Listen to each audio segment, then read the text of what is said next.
I just joined a Star Citizen server and the first message I'm seeing in chat is bro, talk proper English or go to Asia servers.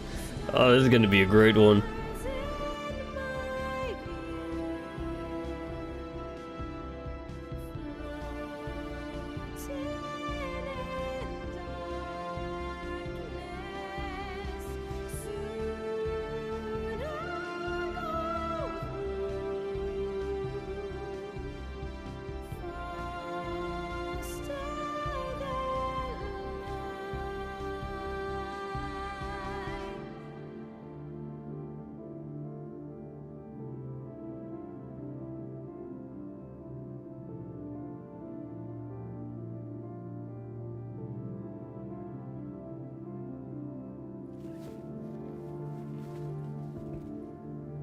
You know what? I might as well just already switch out this way. Drop the music a little bit. Hello, hello.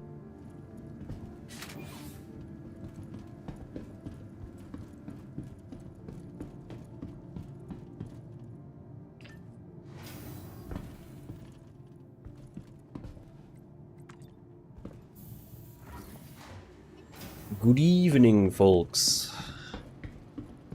2 days until CitizenCon. That's a pleasant sight to see immediately. Actually, now that I'm here, I'm too lazy to get drinks and get food. Might as well just check in at a patient terminal real quick. Never mind. Guess it's food.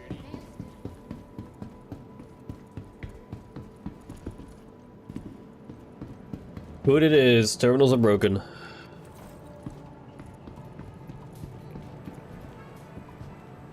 Can I have one of them burritos, my friend?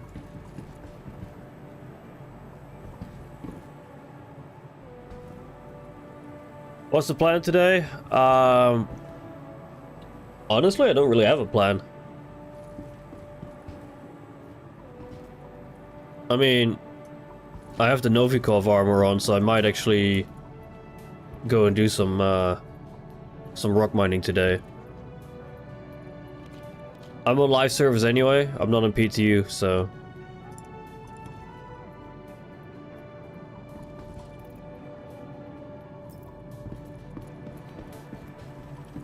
What did you guys do to the burrito guy?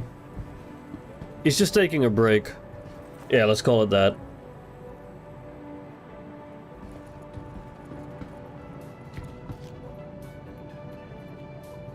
He's just on break.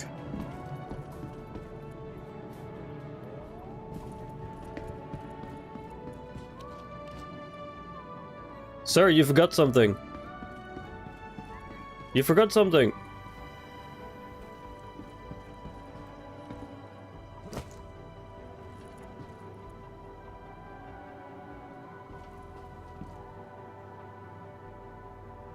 There's no minables on moons on the PTU. Ah, that's lovely. Ship it. Ship it to live. But yeah, honestly, I don't really have a plan for today. I might just either play live, or if I'm having too many issues or whatever, I might just do some reacts. Some video reacts. Because I was actually contemplating to just spend an entire evening watching old fragments of the old CitizenCon from last year. But I kind of decided against it because I was like, who wants to watch that?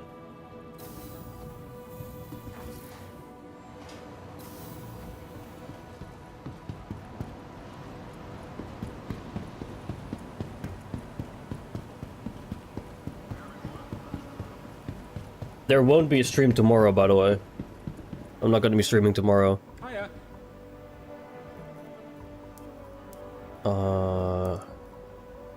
Drake.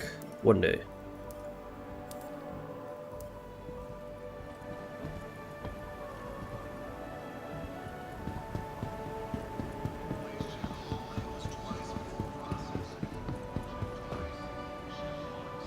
I was about to say, like, it's missing an icon there.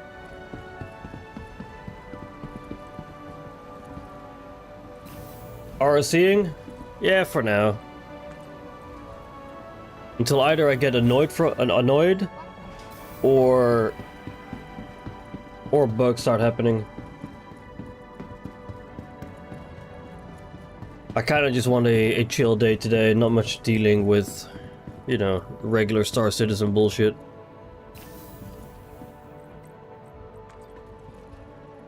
If it gets too much issues-wise, I might just go and rewatch some old CitizenCon fragments.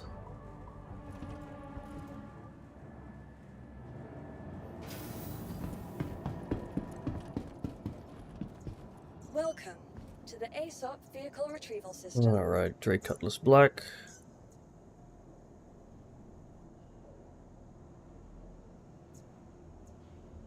Wait, no, don't retrieve it. I need to retrieve the ROC first. Your insurance claim has been sent. Thank you. Please visit us again. I tried to play this the other day. I went out on my first mission and was on the way with Quantum Drive. Got out of the seat and got close to the door and was ejected. Yeah, that's very,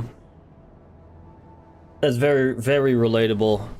Again, that is also one of the bugs that used to happen in the past that was gone for years, and now suddenly it's back. I don't know how, but somehow that bug returned. Somehow Palpatine returned. Did you see the Scooter Reclaimer Halloween special? No, I don't think so. Sadly, outside of work and streaming, I don't really get much time to watch other content. I try to, like, after dinner and before I stream, I try to catch up with stuff. And then after stream as well, before I go to bed. Spend about an hour getting everything in order, only for that to happen. Yeah, welcome to Star Citizen. You never get out of the seat while in Quantum? Well, to be fair, I haven't had that issue myself in a very long time, but I know that Darkness had it earlier on with 3.24.0 when we did some missions in the Redeemer.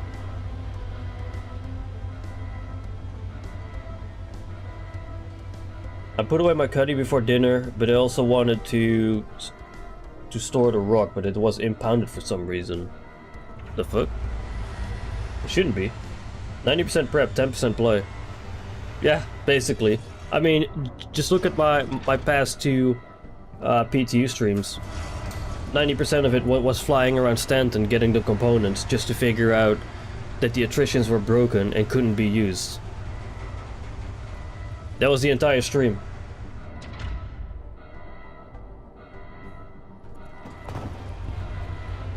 And that was the entire stream then. Flying around Stanton, getting the components, and then figuring out that the attritions weren't working, so I couldn't do anything that day.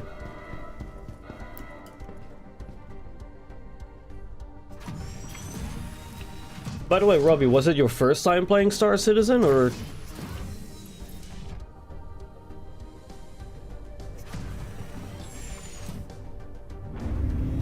Alright, let's move this out of the way. Systems on.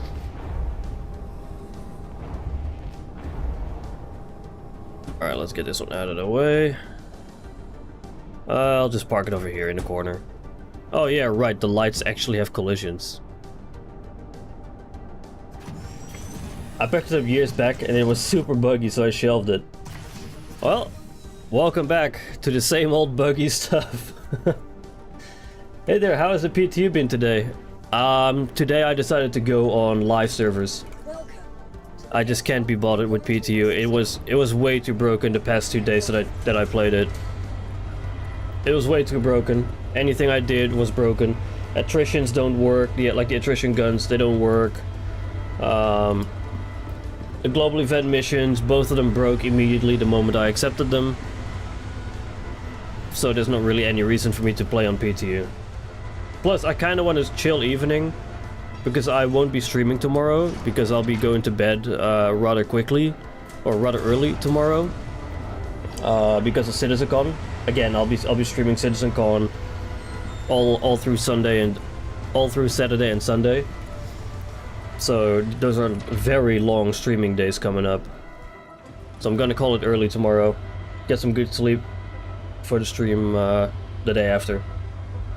So I just want to chill, and if live also has a lot of bugs right now,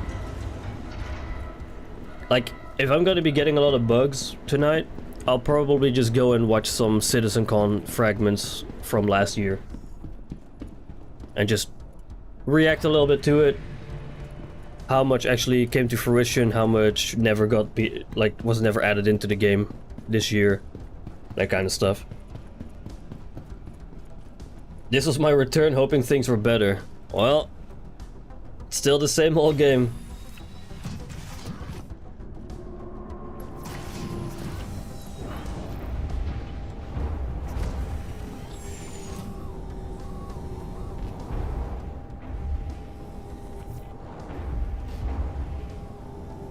Fracturing mode on.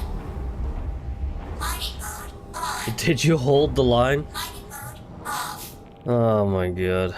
I mean, to be fair... Wait, vehicle impounded. Reckless vehicle operation? Vehicle impounded. Reckless vehicle operation. Brother, you can fuck right off. Okay, maybe this is a little reckless. I'm getting sick.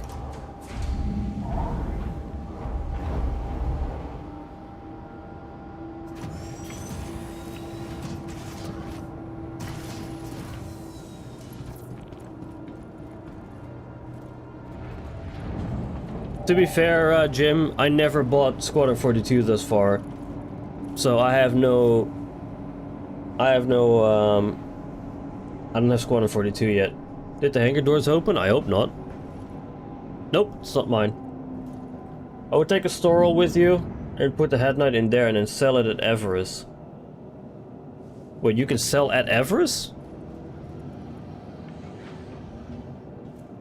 You can sell at Everest, it might actually be... Might actually be faster.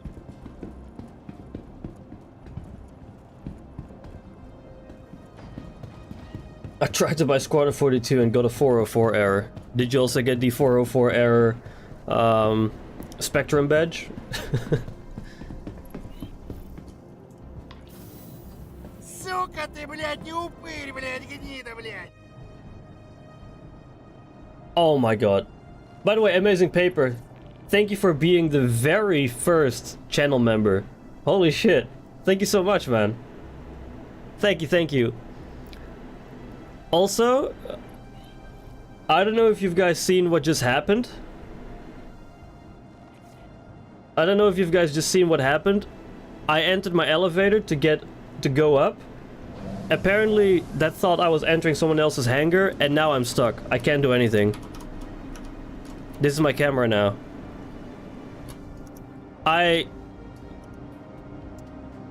This fucking game, man.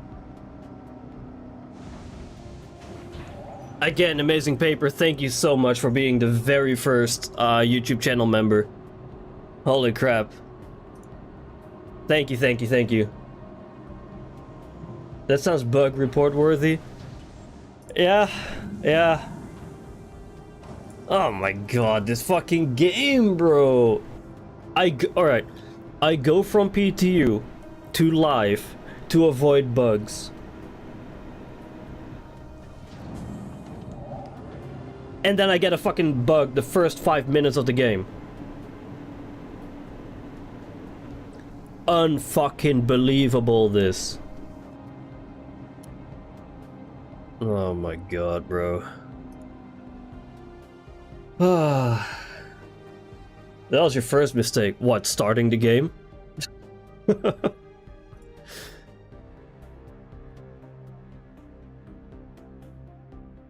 Ay, ay, ay, ay, ay. Oh, server full. Damn.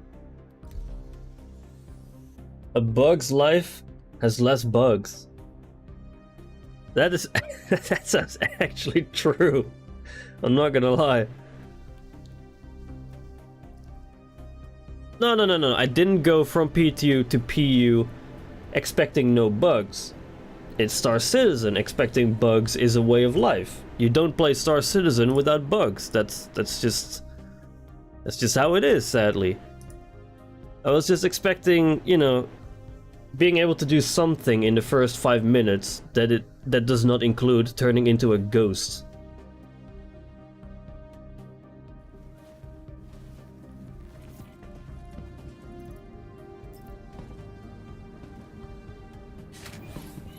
Oh, leaving private property. I was on private property. It's my own.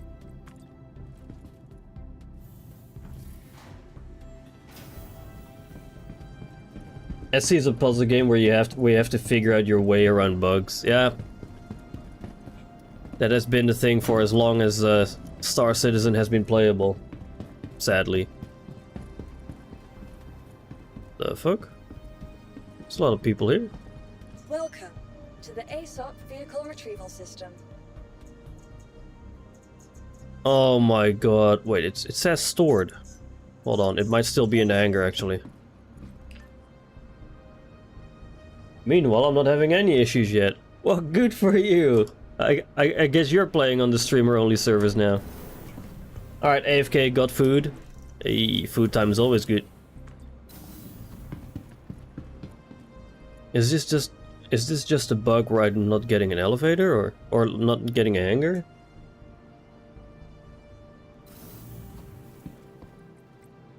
This one also doesn't show my hangar.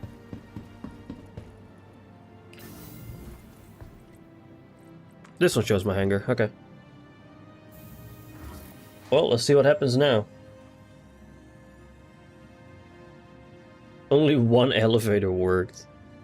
Unbelievable, this game. It still says Grey Cat Rock and Grey Cutlass Black. Wait, no, I need to go back. I'm stupid. I need a Storol. Well, finding Hadanite isn't really a bug. That's just unlucky. No, I don't have Storol. I was about to say, like, do I have Storol containers here? But I don't.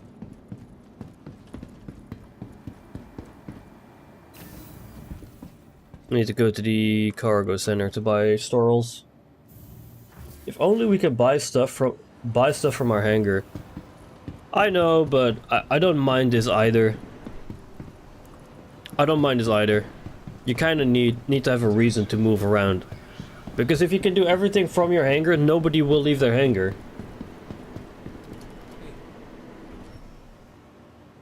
So I don't really mind having to move around. Containers. Let's do a... 2 SU should be fine. You alright? Yes, I'm fine. Are you alright? Okay, never mind. You are fine. I thought you were... See you out. Wait, you can interact with them? Is there something you need? I'm not really the one you should be asking.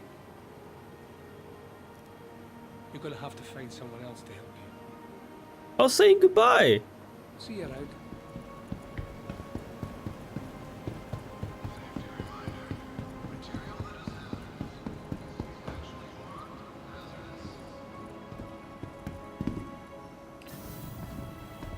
Yes, but they never give you work. Ah, true. Also, is there anything specific we're all expecting from CitizenCon this year? Or like, what are you hoping to see at CitizenCon this year? For me, it's most likely gonna be more stuff about the Polaris. Hopefully less about Pyro and more about what's beyond Pyro. So the NIC system. Server meshing, obviously. For me, what else? I also want to know CIG's plans for, like, beyond, like 1.0 and beyond. Like, what is their true plan with Star Citizen? Plus, I really hope that they're gonna have a section, or at least do something, for organizations. Also, what the fuck is Soul Singer? Yeah, that too, but I don't know. I'm not too interested in Soul Singer unless it is Squadron 42 or Star Citizen related. If it is an actual third project, I don't want anything to do with it.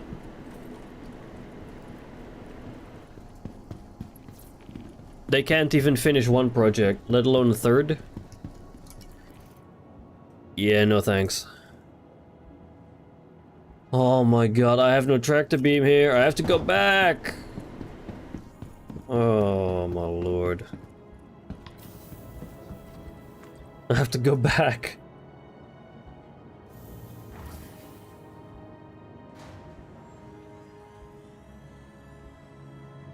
I thought I had a tractor beam. I don't have a tractor beam, and it only occurred to me. Wait, no, I'm stupid.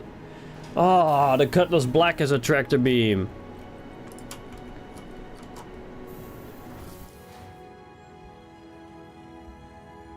I'll just have to fly the Cutlass Black a little bit.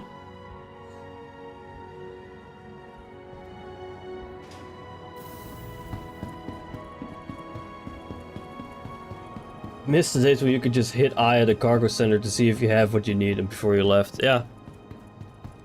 Yeah, now you have to walk up to the terminals there.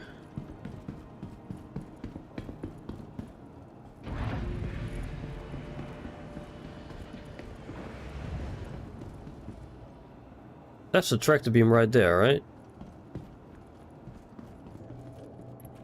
Wait, I'm gonna have to move the rock out of the ship first, because otherwise I don't think I can fit the 2 SCU box in.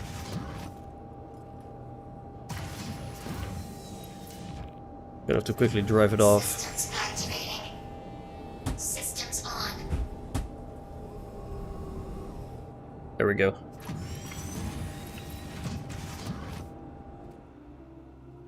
It was supposed to be inside the ship?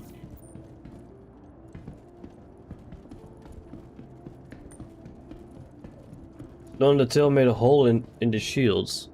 Wait, then where is it now? Don't tell me they removed the tractor beam from the Cutlass Black. Because it had one. I know 100% sure that it had a tractor beam. But it used to be there. So where is it now? It's still there. Oh, okay.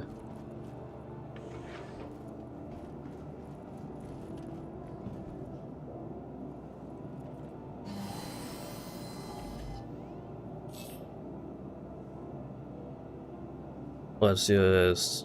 Power on. Just have to quickly go like this.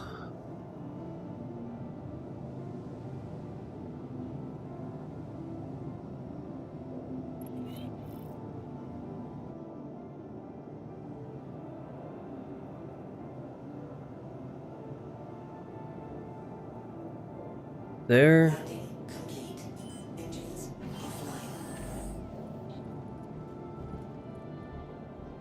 And then the co-pilot seat.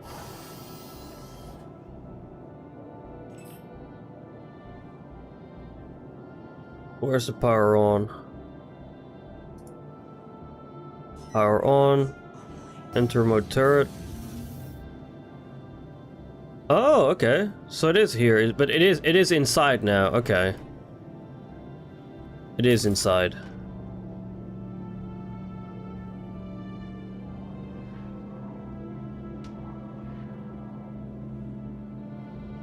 Yeah, it used to be on the tail end.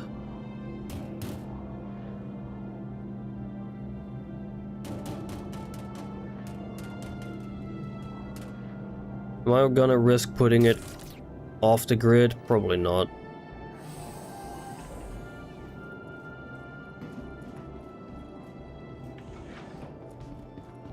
Ah, so it's there now. Oh, okay.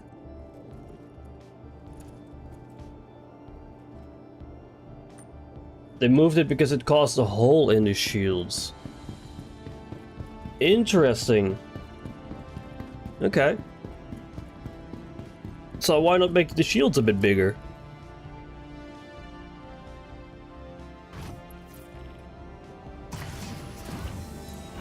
Could be just me, but why not just make the shields bigger then?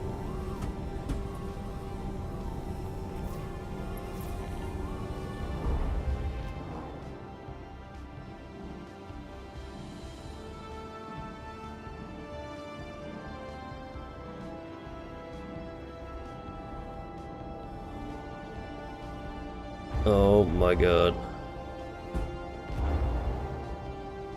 Come on.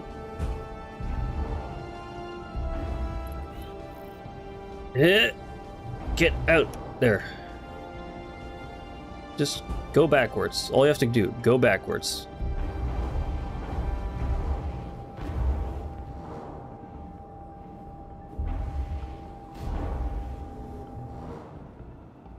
I should have just gone with a freelancer. Fine. Go like this. Don't touch it. Don't touch it.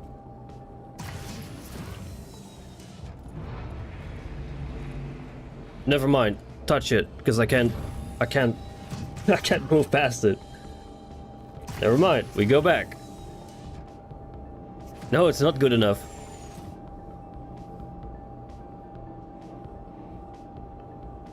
Now it should be good enough.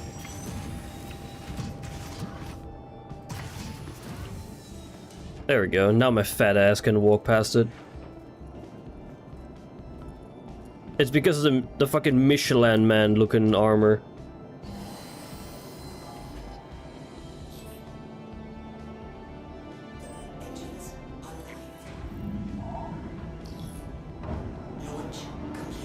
Now it's my hangar going open. Landing gear up. Oh, the God Ray. Look at the God Ray. Look at the God Rays coming in. Absolute cinema.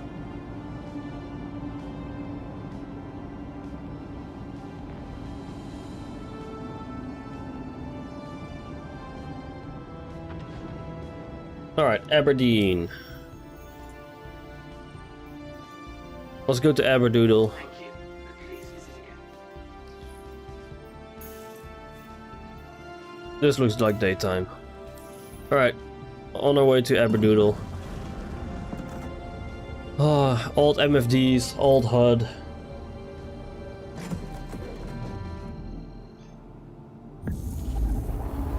For me it was always Aberdeen. Aberdeen was always the hotspot for Haddonite.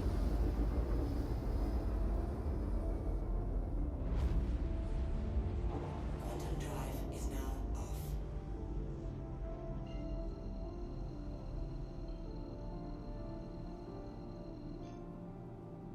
Quantum drive is now on. We shall miss you, HUD. Well, to be fair, at least with this HUD and MFDs, I can free look without resetting my speed to 0 while in combat.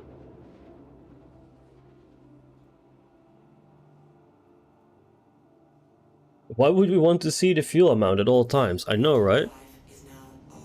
Like, I'm in nav mode. I'm in combat.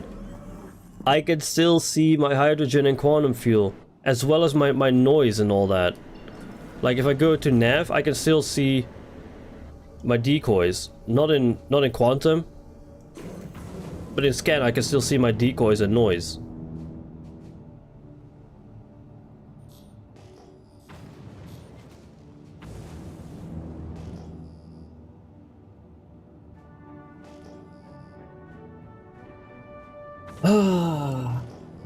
Sometimes, like, the decisions they make at CIG, some of them are dumb as hell. Oh god, oh god, oh god, I need to pull up, pull up, pull up, pull up. Oh, I was looking on my other screen. Whoa, that almost cost us a restart.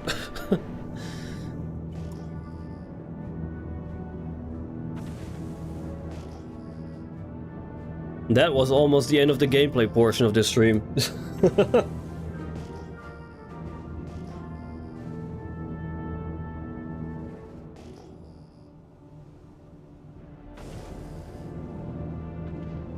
.6 kilometers. But what is over here? A singular rock. No thank you.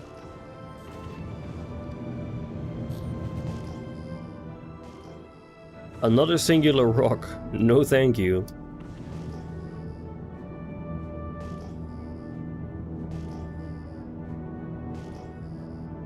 Remember, when flying at the ground, the gear will save you. The gear will save you? What? Gonna get me killed.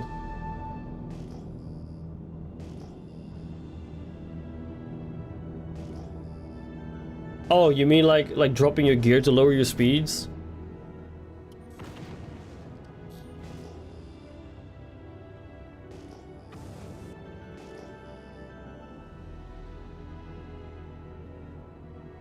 There are rocks here. However, what are they? Haddonite! The first hit we get, Haddonite. I don't know what you're talking about, Darkness. First hit, Haddonite.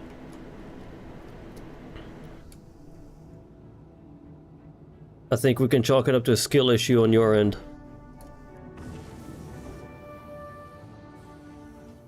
That's a big patch of Haddonite.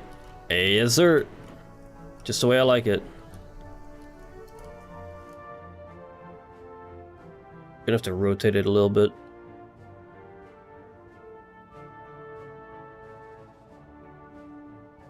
There we go, that should be good. Engines offline. You can bounce off the ground with gear out? Wait. Why did the rock move? Why did you move, you piece of shit? There we go. Now we can... We'll just do it that way. Oh, I don't like where the rock is going. Oh, he's a bouncy boy. I don't like a bouncy boy in my ship. Oh, I don't like a bouncy boy.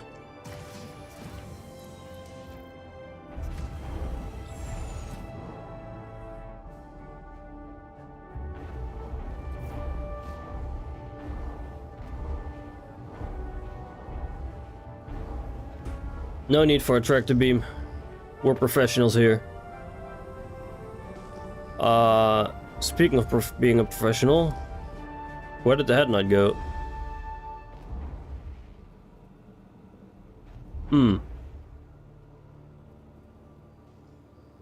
Is it this way?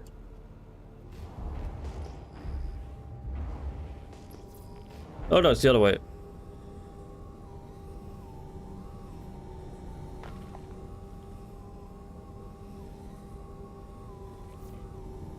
Yeah, I did a 360, you're right.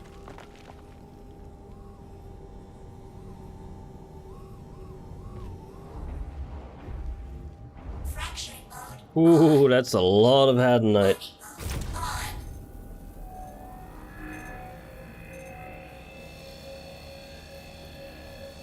I'm a firing my laser.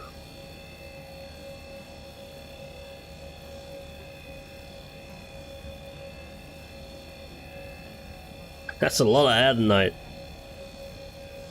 I ain't complaining.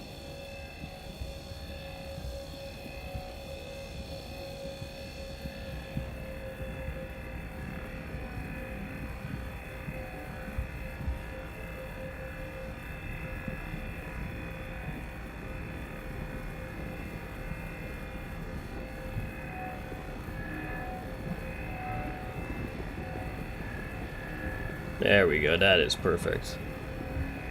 What is that, a 16 patch? A lot. Let me check. 1, 2, 3, 4, 5, 6, 7, 8, 9, 10, 11, 12. 12 patch.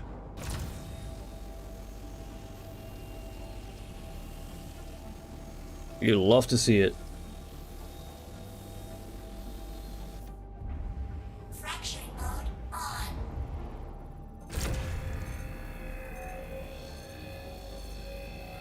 Up to 100%, please. Ooh, look at that purity. Look at the composition of that one. Oh, you can't find better than this.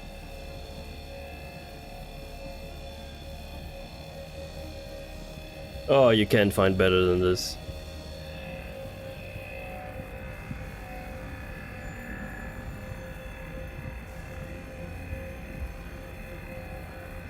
Had 15 patch earlier, but lost one as it didn't want to explode.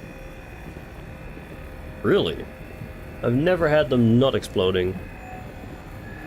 Robin is a lucky bastard. Yeah, we call that a streamer privilege around here. Extraction mode on.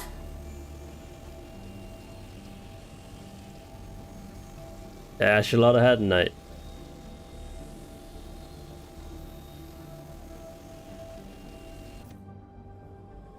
Fracturing mode on.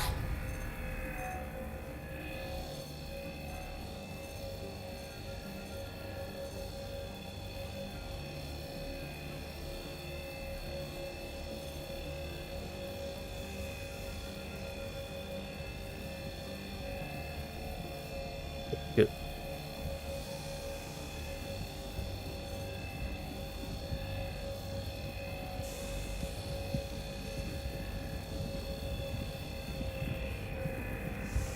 There we go, back down.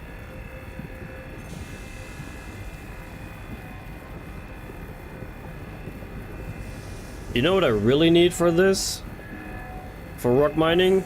I need a Zeus. The Zeus would be the perfect ship for a rock.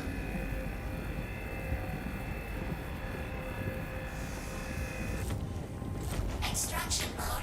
Oh. Give me them gems.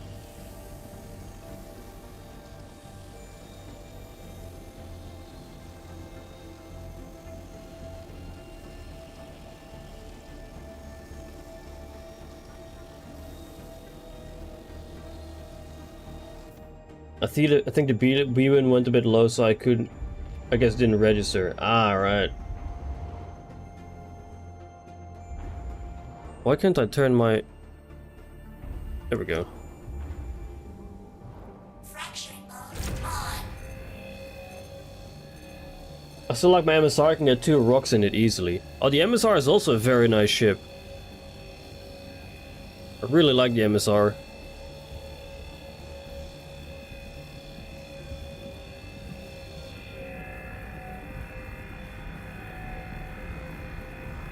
Hey, Kinsirobakan. Hello. How are you? This head night is a little bit... Ugh. Only 69%. Nice.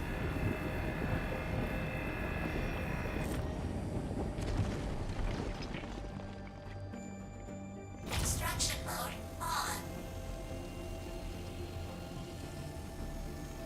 How's the rock working?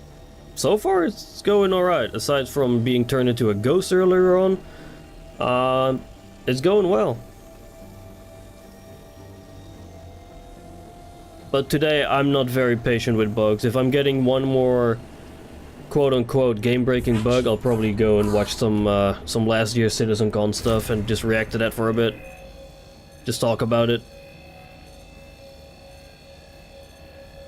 So you should also fit 2 rocks? I think so, yeah. I think it is wide enough to fit 2 rocks, and if not wide enough, it should be long enough, especially the CL.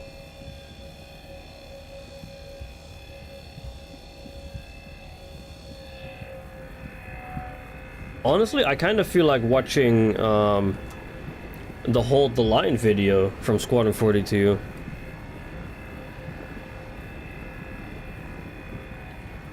So far, the wheels are staying above ground, where they should be. Extraction mode on.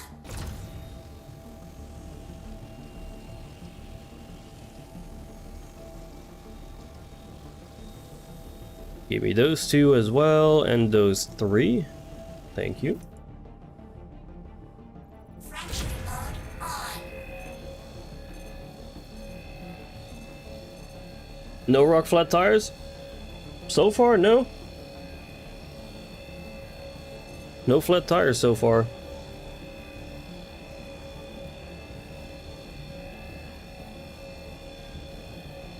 Like to keep it that way.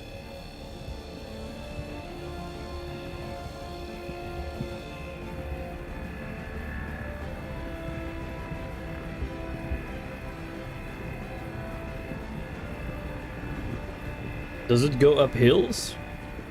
I think it was a very good mountain climber earlier on. I don't know how it is now, but used to be a pretty darn good mountain climber.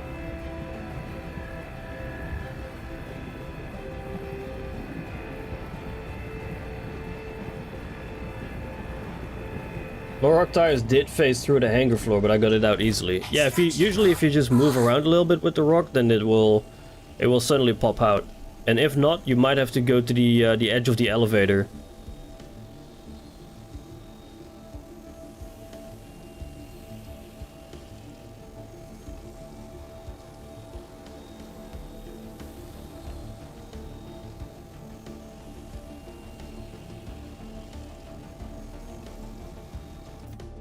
There we go. Fracturing mode on.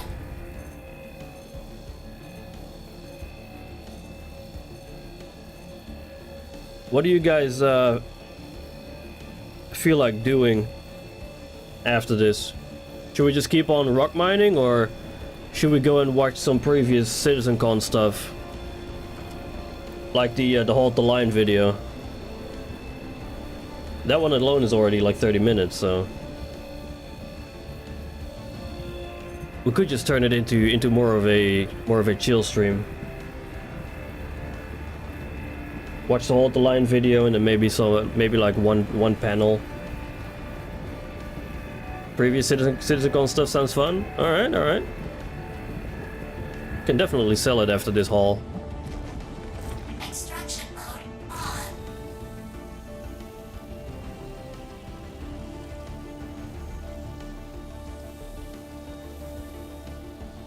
I mean, I guess that is kind of what my stream is titled, right? 2 days until CitizenCon, let's chat. Fracturing mode on.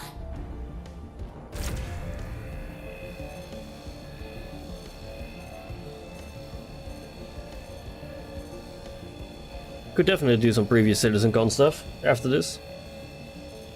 We'll just fly back to Everest Harbor, quickly sell this this haul, and then pull up some previous CitizenCon stuff.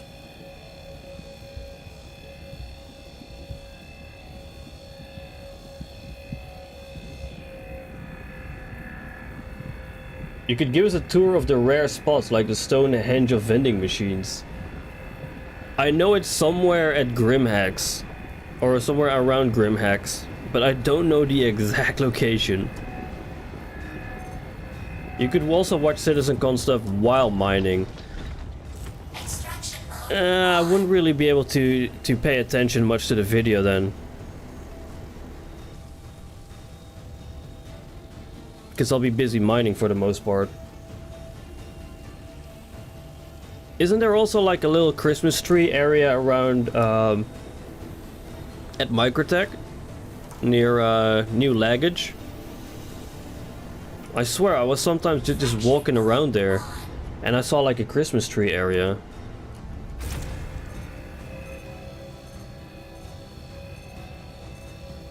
I feel like I took a screenshot there like a couple years ago.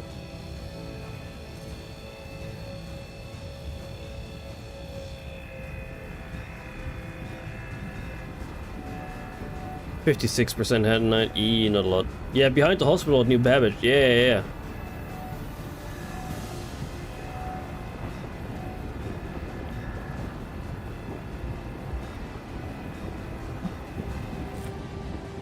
Extraction mode on.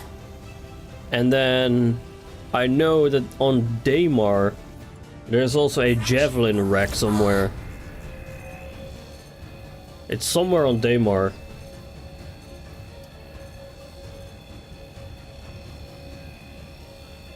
Watching here, typing in chat, and rock mining. Kinda hard to pay attention to it all. Yeah. Yeah, true. The 0G area in Grimhacks too, like the maintenance area. True.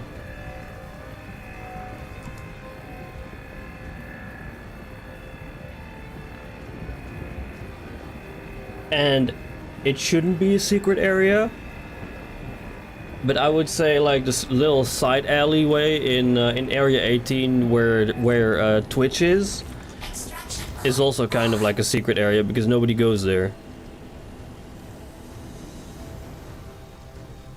I wouldn't really say it's secret, or it shouldn't be secret, but nobody goes there. I don't even think many people know Twitch is there. Fracturing mode on.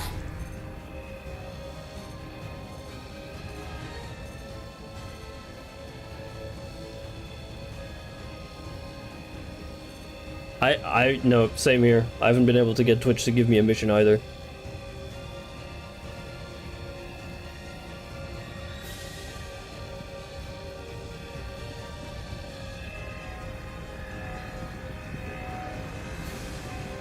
Who's Twitch? Well, there you go. That's exactly what I mean with secret area.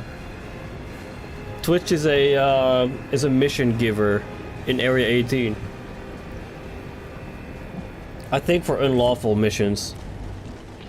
Extraction mode on. There's also the asteroid that has Bennyhenge. It's hard to find. Yeah. We were talking about that one earlier. That one is around Grimhex. Eckhart so far still seems to work, yeah, because I get his mission pop-ups every now and then.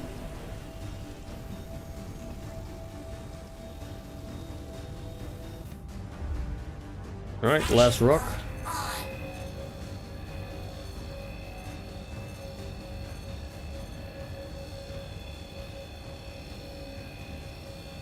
65% had a night. Not good, not bad.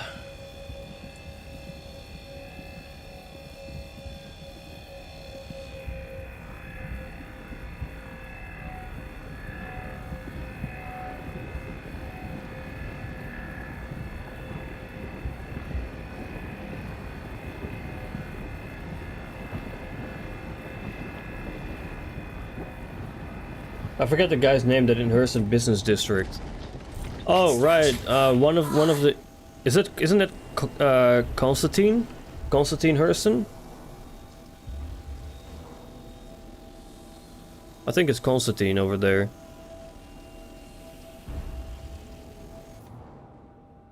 Alright, that's all of it.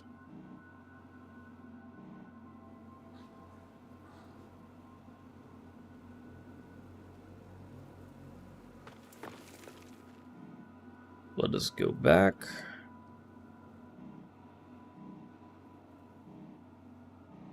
Back this shit up.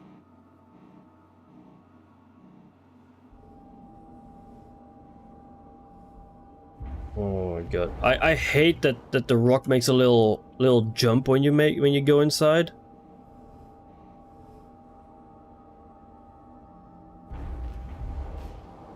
Like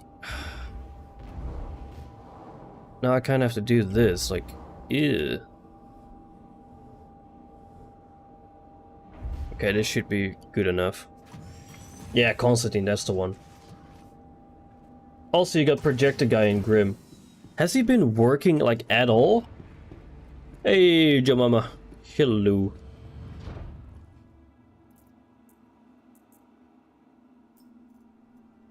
It was 112, right? Or was it 120?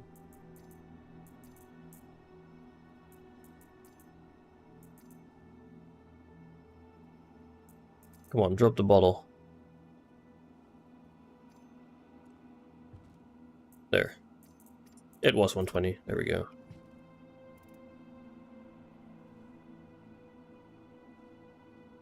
Yeah, I think it's a quest giver that that only works with X amount of rep.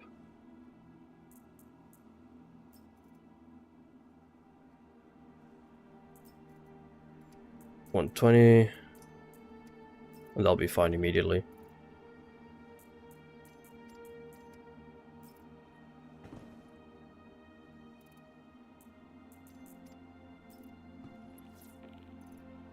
If you're gonna sell after putting all the head away in the container, put the container down to the warehouse. Do you then have to offload the container again? Like take all the head night out, put it on the elevator, and then raise and lower it again before you can sell it? Then take the head night on the platform, bring it back up. Yeah, okay. It's the same thing.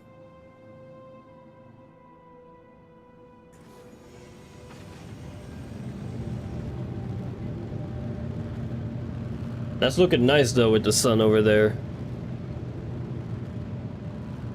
Did they fix it so you can sell inside the box? What do you think, Jim?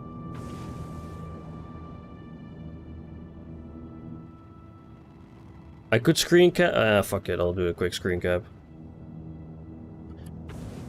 Probably not. It's probably not going to be a screenshot I'll be using a lot, but it's nice to have.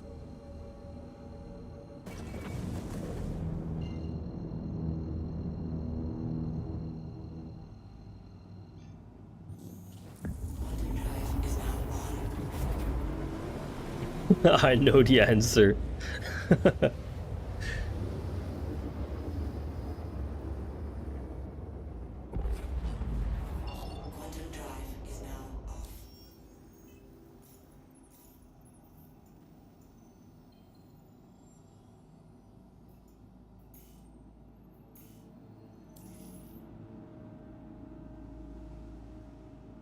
Alright, let's go to Everest real quick.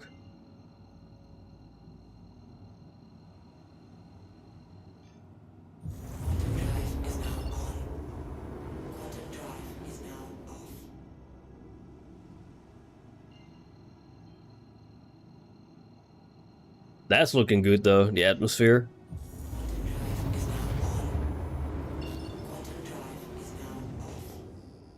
Went home for lunch to try to sell the remaining 30 to SCUs of Slam. I managed to finagle into Shallow Field Station. And, did it work? Got all the way there. This vendor is not accepting containers of this size. Well, I guess I have my answer. Did I expect anything else? No, not really.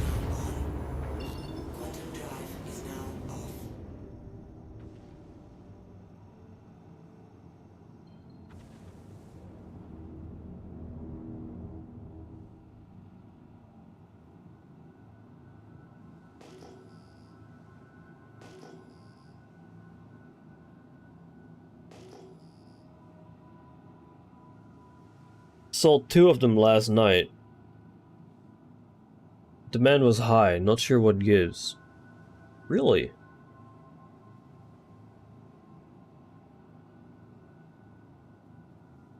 Huh. If the demand is high, then that should be fine.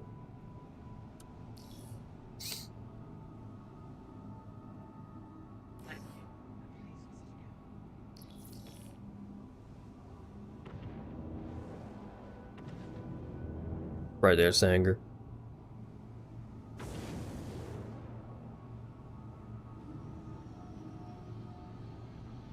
Oh, by the way, Jomama, what's what's on the menu today, like meetings wise?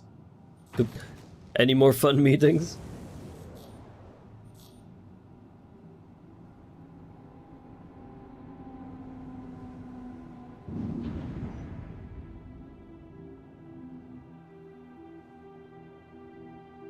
Nothing, you're a free man. Nothing yet.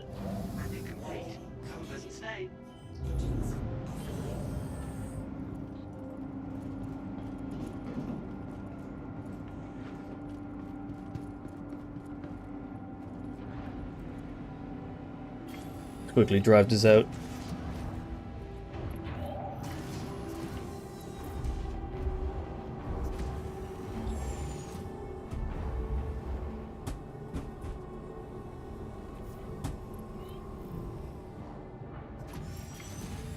I run a company help desk, so it could really change with one call. Yep, all too familiar with it.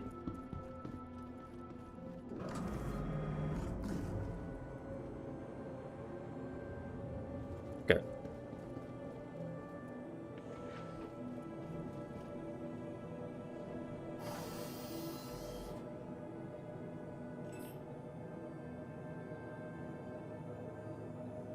Where's the remote turret? Come on.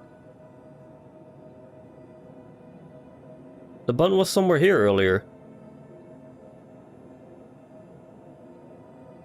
Oh my god. I need...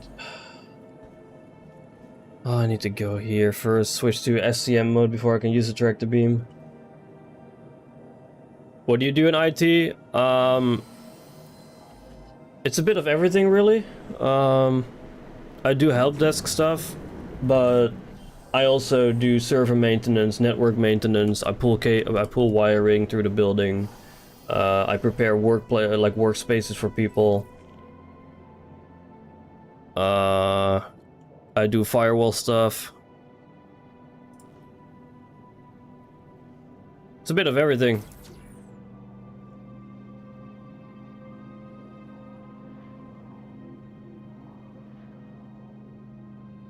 Go, put that over there. Jack of all trades, yeah, basically. IT gang right up.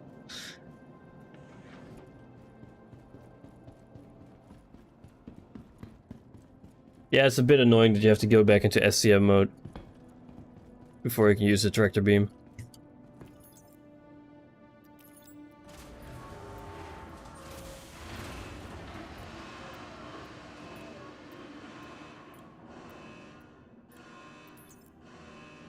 Started taking on a lot more hats lately.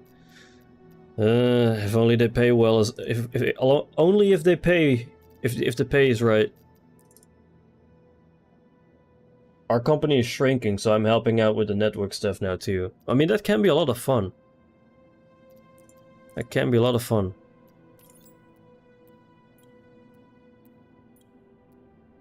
$98.65 pure head night. That's not bad. Good enough to keep me around. And that's the most important part. What's going on here?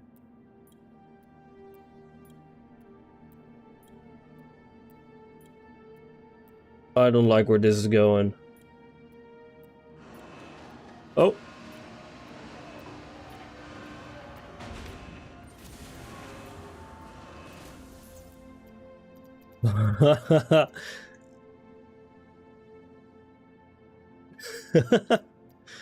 Oh my lord.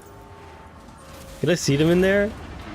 Yeah, you can see the individual tiny rocks there. Oh man.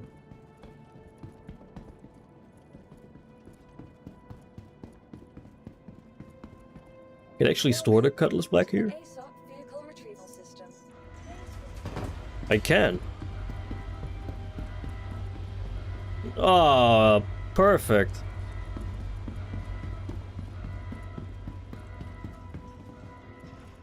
Yeah, 1700 head night is a lot. Right, peeps, what are we doing? I'm currently selling the head knight that I just found, and then we're probably going to be watching Hold the Line video from last year, and then maybe one CitizenCon panel from last year.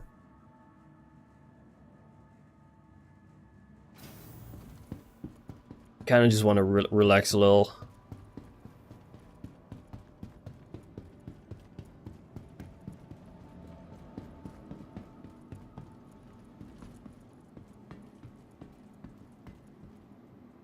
Hey, yo, no RP walking in the station, alright?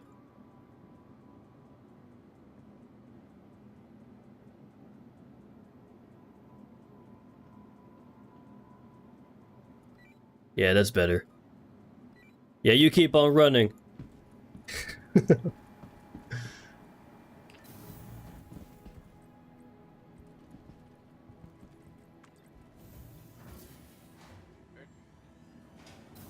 Yeah, been a busy week indeed. Yesterday and today have been extremely busy days for me. Like yesterday I've been working in the house all day, and then today they came in with the carpet to like pad all the stairs that we have. Looking forward to winding down for the weekend in CitizenCon. Yeah, that's basically why I said earlier on in the stream that there won't be any streams tomorrow. I'm going to bed at a very reasonable time tomorrow. How's the house shaping up anyway? You good? Yeah, so far, yeah. Mostly, we're just waiting for the curtains now and the couch. My office still needs to be done. Needs to be painted.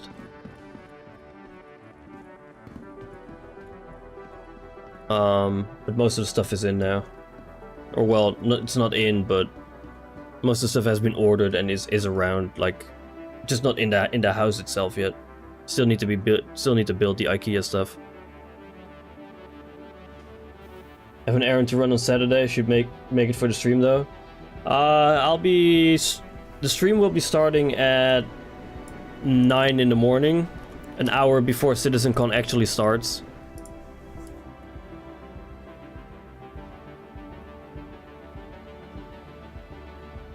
You know, get everyone in here, start talking a little bit about CitizenCon. So I'm starting at 9 in the morning.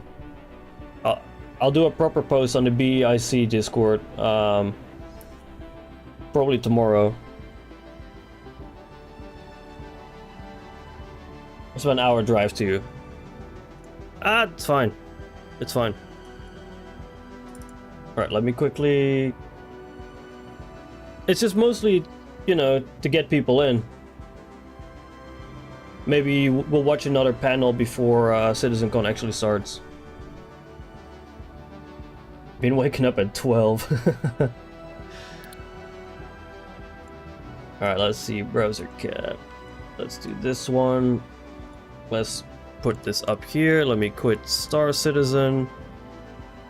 Let me pause the music.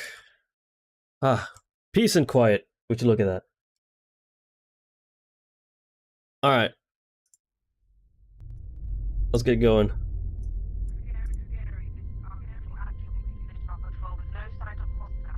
Might join by phone. Hey, that works.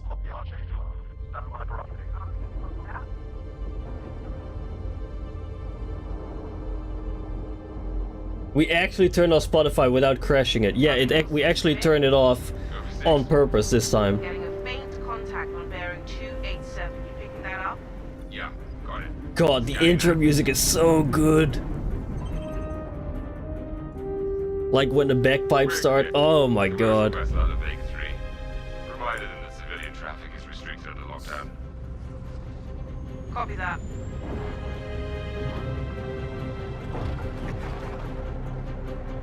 Archangel. Archangel. Yeah, the music is so good in Star Come Citizen. back, Gary. Redirect to sector 7 Bravo Echo for immediate tasking.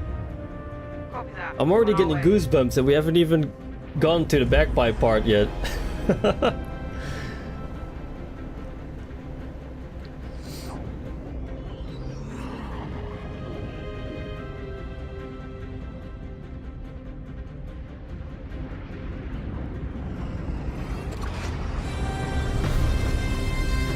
Oh my god, man.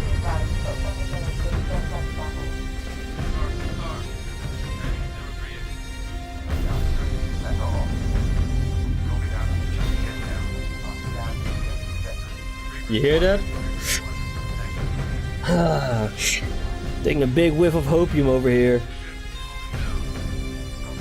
You think you'll be able to fly for the Navy? What, is Squadron 42? The entire game of Squadron 42 is about the Navy.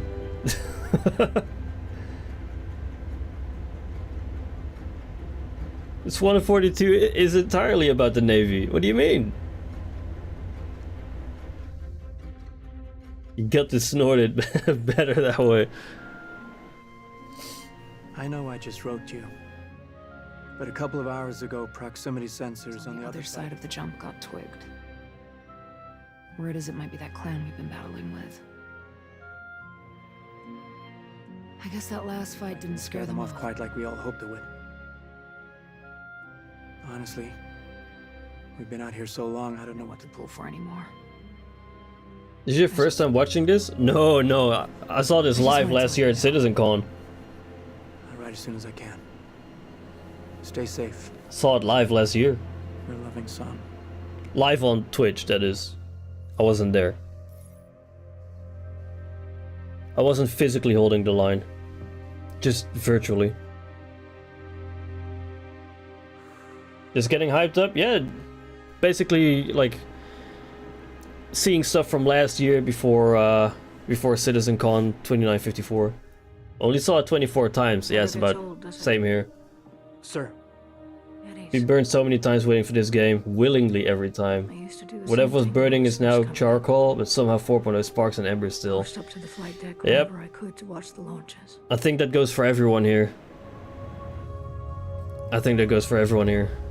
Have you seen the F-8s up close? No, sir. That thing's a beast. I know, I tried to keep not many expectations, 12 but maneuvering thrusters and 3 mains, it sure sounds like it. seeing what we were promised this year but did not get. Yep, a lot.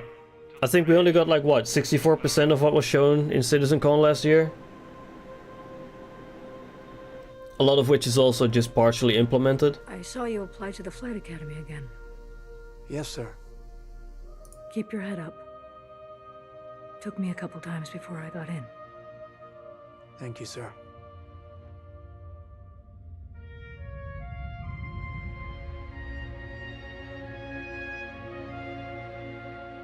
CitizenCon. Con being the operative word. Oh boy.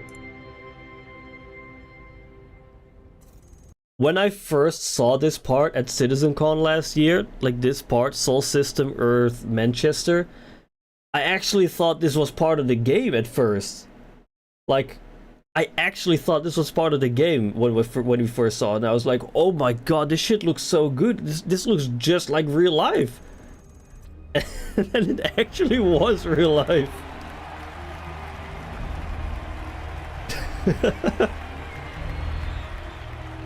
Welcome to Cloud Imperium Games Manchester Studio. I'm Chris Roberts, and I'm pleased to announce we have just passed the major... Alright, here we go. Thank you everybody for hanging around at CitizenCon this year. Thank you for the money. I just bought another yacht. And see you next year, everybody. Have a good one. Bye-bye. milestone. Squadron 42 is now feature complete and has entered its polish phase. To celebrate this milestone, we've gathered some of our core leadership together to share what this means. Thank you for holding the line, everybody. See you next year. Kermit too. As Chris says, we've moved into the polish phase of Squadron 42, which means extra emphasis on ensuring things feel fun. This means focusing on the small and large elements of the game, such as dialing in combat encounters, but also looking at the feel of how you control your character or vehicle and making sure it's immersive as possible. We've paid extra attention to how your character reacts when in their ship. Let us be the judge of being fun. I know. Whether that's firing your weapons, taking hits, or punching the afterburners to get I want that HUD. Yep. For the 24.2. We've also seen huge improvements with closer engagement distances and more varied The CitizenCon will hold your wallet. Well, it depends how much they show on the Polaris. Never been as close. Say, Joe Mama, I'm gonna be streaming it as soon as it releases. With the aim now Super excited for it. Organize the project into self-sufficient strike teams, so we can focus on individual areas to deliver the best experience.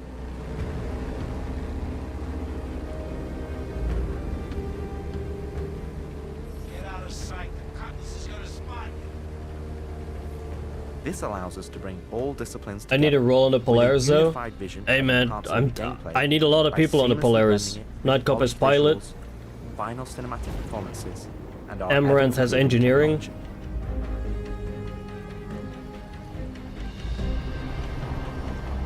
Braver Than I Am will wait a week before even playing it. I have faith. Like, honestly, Squadron 42 is the only thing I really, I'm really excited for and I'm hopeful for. Why? Because if Squadron 42 is just as broken on release as Star Citizen is right now, CIG might go tits up. So, I don't know. I have more hopes for Squadron 42 than Star Citizen right now because a lot depends on this game.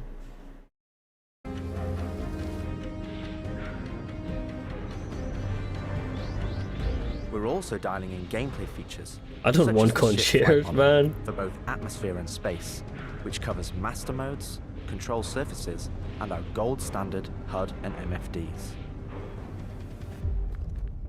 Our interaction system for both the world and your character have also seen additional improvements. Same here, Joe Mama. Same here. Allowing us to own and craft environmental puzzles unique to each location, while allowing us to tell the story of the world around you. I don't want the top hat or the monocle. I don't want it. They can keep it.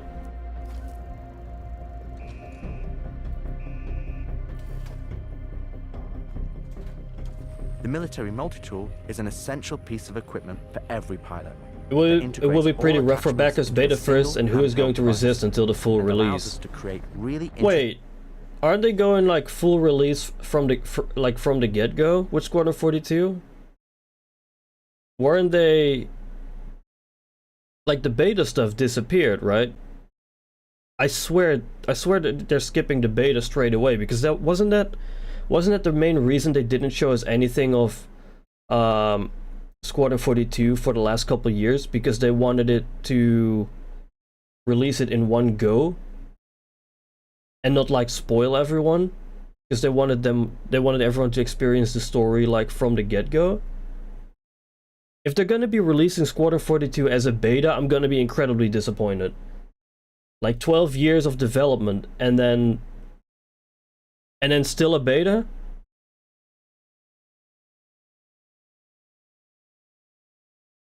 Come on. They can't do 12 years of development and then be like, hey everybody, we got a release date for Squadron 42. Haha, psych, by the way, it's just a beta. It's been 12 years and we'll need 12 more just to finish the game. I think it's going straight to release. After 12 years, they cannot, like, they can't do a beta, right? I think that was the plan originally. I think it is beta in-house right now. Like, beta is polishing phase, so I think it is beta in-house right now. But not like releasing it as a beta. They would say 2 weeks for another year. Yeah, true. That too. Interesting challenges, including physics-based puzzles using our updated rope tech.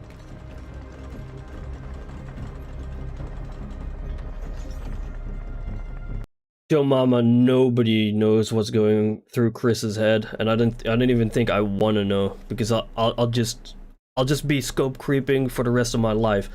If I wanted to know what was going on through Chris's head, I would scope creep everything in my house, and my house would never be finished. Unidentified vessels, this is the UEE Navy. Power down your ships and stand by for processing. There you go. F*** off the coil's ass. Yo, you can fuck off. Our scanning, targeting, and marker system has also seen an Yeah, overhaul, 12 years of development, allowing us to 6-hour highlight campaign. only That the won't essential fly. information That's not gonna you fly. need, such as key objectives, mission targets, and high-level scan information, while keeping your overall view as clean as possible. Damn skank!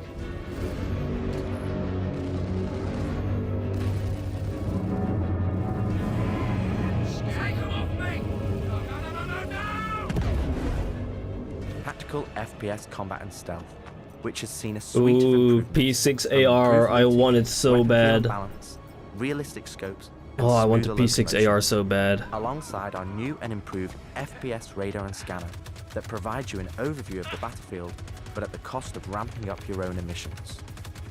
We've also seen the introduction of our Maelstrom-powered destructible environment, which adds a layer of dynamism to the experience, alongside our improved AI, that can now have hundreds of combinations of traits that allow us to create unique and challenging.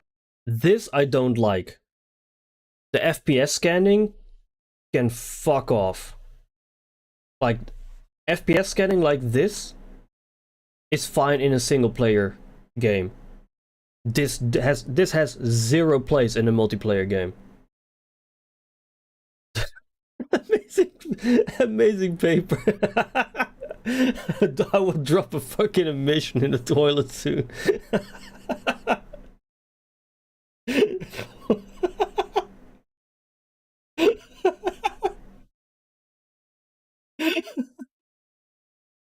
Oh my god, man.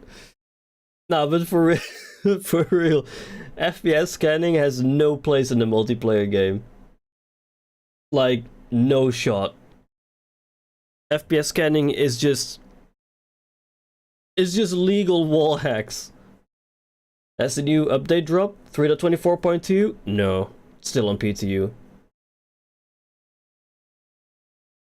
There will probably be dampeners to not show up on people's scans. Nah, like, I don't think FPS scanning like this, like having people show up on a ping, I don't think it belongs in a multiplayer game whatsoever. I think for single player games, like a single player version, like Squadron 42, it would be fine, completely fine. But in a multiplayer environment, I don't think this has a place at all. Challenging combat encounters that really push your tactical awareness and skill. No Maelstrom, by the way, as well. We don't have that.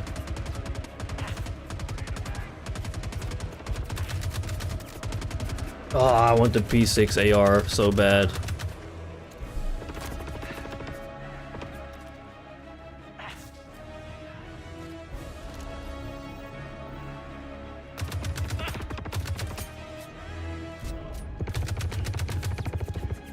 I know people are going to use wall hacks, but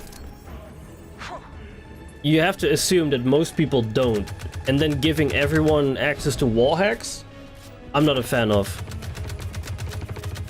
I think the FPS scanning and like showing people on FPS scanning, I think should stay in Squadron 42 and not Star Citizen.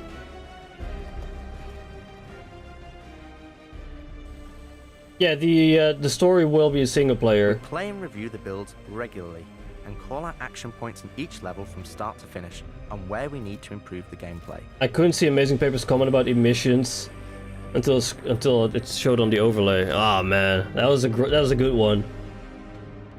This is an incredibly rewarding Nah, stage for of Squadron development 42 for it should be fine. as the ultimate vision of the game is realized, Although, allowing us to craft an experience that I don't we're know, really like, proud of.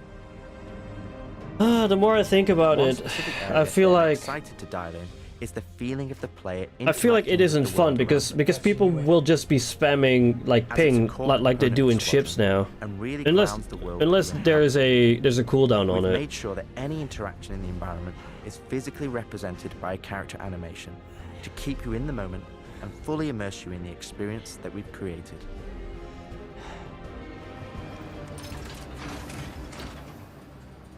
Ultimately, this is the final phase of gameplay. This iteration part looks so before we good fully though. transition into optimization and stability. Like I don't know what planet that is, but that shit looks good as hell. Need your trail. This is cold. Come back. I've had it sometimes too, Joe Mama, where it wouldn't show up in my YouTube chat in the browser, but it did show up on my OBS.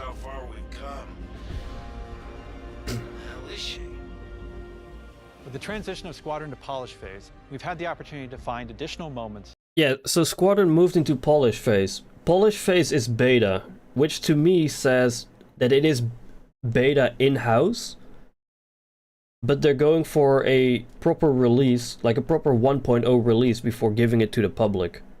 Like he says, like it entered Polish phase, and for me, that sounds like it has entered beta within CIG. I think. At least that is how alpha and beta to me work. Alpha is adding all the features and making it feature complete. Beta is polishing phase, and then you go to release.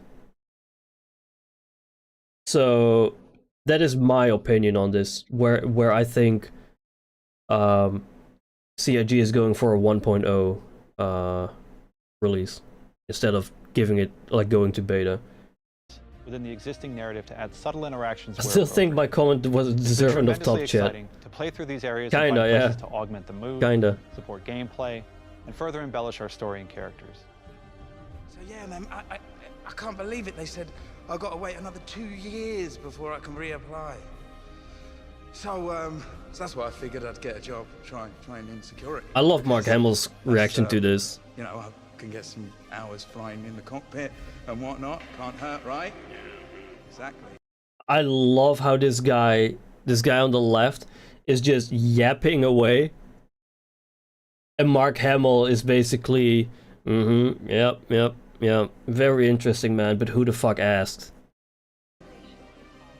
We've also been capturing pickups for our lead female player character, as well as wildlines for our various enemies that you all will encounter throughout the game on both foot and in your cockpit. Oh This yeah, consists Mark of a Hamill range was a of perfect responses choice. and reactions that you as the player can trigger, which has been the culmination of efforts by the gameplay and AI teams. This means that you're going to have to tangle with some very smart and reactive bad guys to complete your mission. Honestly, Darkness, no, I don't think Squadron 42 should even go to Evocati. I think they should have their proper QA testers for Squadron 42 and just ship it as a proper 1.0 release for everyone. Because if Evocati gets their hands on Squadron 42, so will Pipeline, the leaker Discord, and it will leak a bunch of fucking shit of Squadron 42. I don't think anybody, including CIG, wants that. Like, not even a tiny bit. CIG only wants to show what they want to show, and that's it.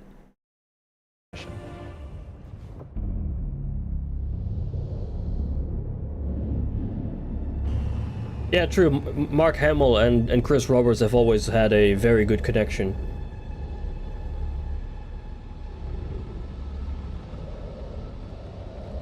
At the heart of this immersive adventure, you'll find cutting-edge Pipeline is cool. They don't leak anymore. I mean, they still do, but mostly just Evocati stuff. Your story. We fight today. So in 40 years from now, when you're surrounded by everything and everyone you hold dear, and they... Yeah, so, Joe Mama, Evocati, like, if you hate what you're seeing in live and PTU, Evocati basically gets that but in a 10 times worse shape. So even the basic shit, it doesn't work on Evocati, and it is basically just testing specific features, and that's it. No, there's no need for a whiteboard to explain Evocati. Story. We fight today. So in 40 years from now, when you're surrounded by everything and everyone you hold dear, and they ask, what did you do in the Battle of Vega? You can look them in the eye and say, I held the line. He said the line. He said it. Men and women of the Second Fleet, I am proud to stand with you today. Good luck. Bishop out. Nice speech. Any word from the recon team? Not yet. Let's get into position. Just a quick question. Does anybody here watch Detox? Like live? Does anyone watch Detox live? Speaking of the line, I held the line. 1 second. Where is it? Detox literally has this in the backdrop of his webcam. He literally has a skeleton holding a sign that says, I held the line. That shit's great. That shit's amazing.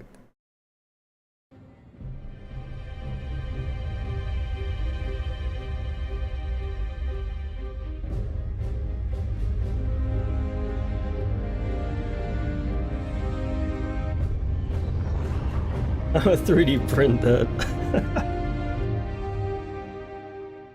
Throughout the polish phase, our team is taking every opportunity to push Hey, things to the Gimli. next level. Tell me you're expecting company. This is not good. The Cine team is focused on finalizing edit lock on all of our big action as well as all smaller character sequences. Joe Mama, I've never played Wing Commander, so Yeah, probably. I can't really say. Your solar mass calculations are wrong, though. I can't really say I do. How so?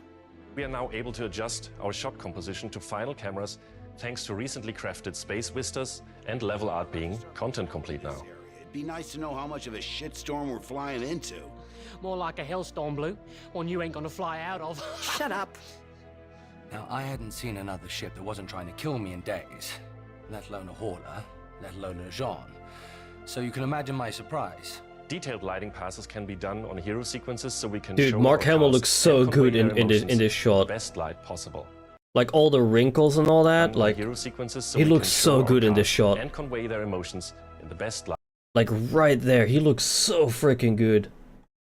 Also, is it just me, or like in the next scene here, you have Ben Mendelsohn over there? Is it just me, or does his audio quality sound horrible compared to the others? Like when he starts to speak in a second, I feel like his audio quality is a lot worse than the other actors. And we're making sure our cinematics are triggering as fluid as we can craft them so they form a coherent concerto with the rest of the player's narrative experience. Mr. Wexler, this is Lieutenant Commander Colton. Oh, Commander, hey. Julian Wexler, I'm the field manager of this little operation. Welcome aboard the Archon. What brings the Navy to this little corner of the universe? It might be just his S's, but I feel like he sounds worse than the other actors in that scene. That could be just me though. Or they had a really tight pop filter to filter that stuff out, but We got you flying with Lieutenant Commander Colton. He's one of our best. As others will share, this Yeah, is the phoned most in, rewarding yeah. chapter of development, which allows us to truly experience the visceral and oftentimes emotional moments that our narrative provides. How did you handle it after Vega? oh my god, man. I'm not sure I handled anything. It helps to remember that stuff like this is supposed to hurt. I've never been good at dealing with problems I can't fix. Me neither. Well, this is one that you don't have to do alone. That's good to know.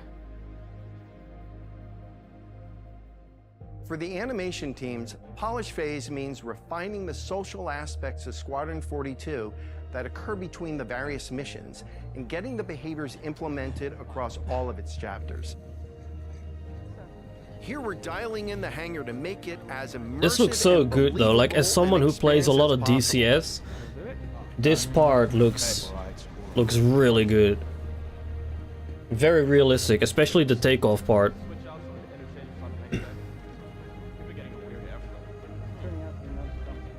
Wait. Oh, so that's where the fuel port is of the Gladius. Isn't this part then just a like an external fuel pod? 17 rocks of Dolivine.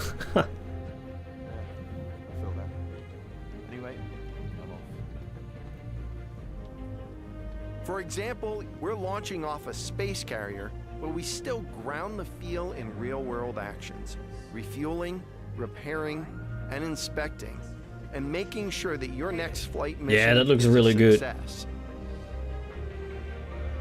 This means we're looking out for pops, hiccups, or awkward transitions, and ensuring that everything flows and looks like all the great mocap performances we've captured.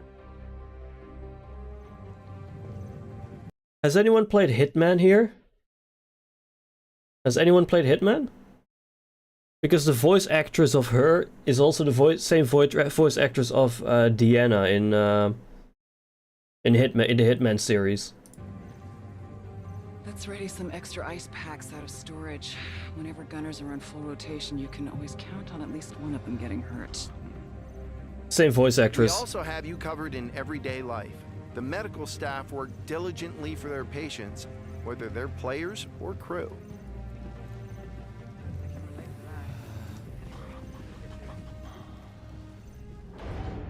We really... Okay, this part is, like they say, we really want to feel part of an authentic crew. And feel part of an authentic it actually feels like a proper navy. Part of the UEE Navy in an enormous universe of people going about their everyday lives. Because I can basically like show everything or like tell you what the hand signals mean, because it's also the same in DCS and in real life. We wheelie, yeah. It's the same in real life on carriers. This is all grounded in reality. Let's go ahead and clear for takeoff. Ground crew, prep bay for takeoff. So this guy over here, in real life, this guy over here doing this motion means going forward. You have to move forward with your aircraft to lock your front wheel in the catapult.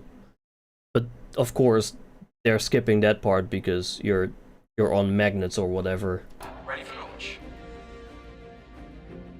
Takeoff approved, Baron 2. You have the ball. So he's pointing at this guy, and this guy over here will probably, if they do it correctly, this guy will like tap his own chest, pointing at himself like, yo, you need to look at me now. Yep, there we go. Go up. And then right now, you can see him move his hand like really quickly forward, his hand. Which basically means go full throttle. Like afterburner in a real aircraft. As you're launched off the deck of the carrier. No, I'm just giving an explanation so you know like what the deck crew actually does. And there you give the salute to launch.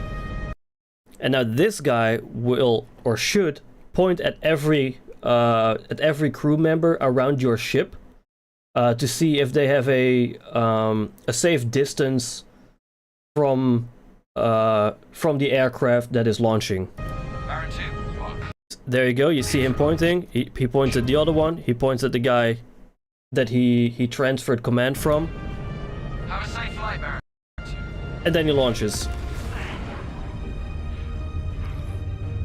Explanations require a board, white, black, and We otherwise. want you to not only decide Oh my how you God. play the game, but to feel as if the people you interact with. Kind of seems reckless to launch like that from a carrier in space. I don't even know really why they kind of do this stuff. It's not like you need lift. Yeah, it's true. I mean, they do have a blast deflector, like an afterburn blast deflector, which is accurate because, you know, the ship has afterburners and all that, so it should deflect. However, if we quickly go back to this part, the blast from the afterburner is deflecting straight into the roof. I don't know if you want that.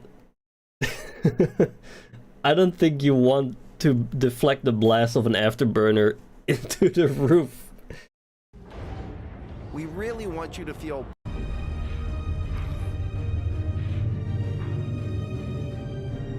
We want you to not only decide how you play the game, but to feel as if the people you interact with are in that world with you.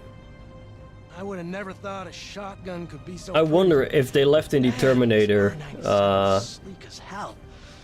Like a lot reference. of other You guys are reading too much into this. Julio, honestly, we're just having fun here, and I'm just trying to tell everyone how it is in real life. I know it is a game. I know it doesn't make sense in, like, if this was reality. I know it doesn't make sense. It looks cool as hell. I just kind of want to give an explanation to the people that don't know what's going on, so they kind of have an idea of what is going on. weapons in Gemini's arsenal, it has a higher rate of fire than most guns of its type. That's it, nothing more. It looks fucking cool regardless. We're working to support a feel of authenticity through world traversals, running, jumping, and climbing. Oh yeah, absolutely, and I know that. Interactions with objects and the environment. I just want to give some explanations about what's going on. Where's my FS9? Solid weapon gameplay and enemy reactions. Yeah, exactly. Some things are done because they are fucking cool. As well as combat realities, such as And here, weapon malfunctions. and there's a little bit of Escape from Tarkov with weapon jams. Or in close encounters of the more lethal kind. Just wait until weapon jams are coming to the PU. That's gonna hurt in the morning. This shot, when I first saw this shot, this looks so cool. Like the lighting and everything, the water quality, the flashlight looks so freaking good. So freaking good in this. Experience. We've been working closely with our art teams, and it's been. Wait, are they in a sewer? It says sanitation. You're walking through Amazing Papers emission. Exciting to see their environments come to life alongside us. Brother. While animation and design have been populating the locations, polish phase for my teams means making huge advancements in the quality of our characters and environments. We've established That's our your standard spot with in the recognizable Polaris. I'm the characters like captain, Mark Hamill, motherfucker. Gillian Anderson, and Gary Oldman.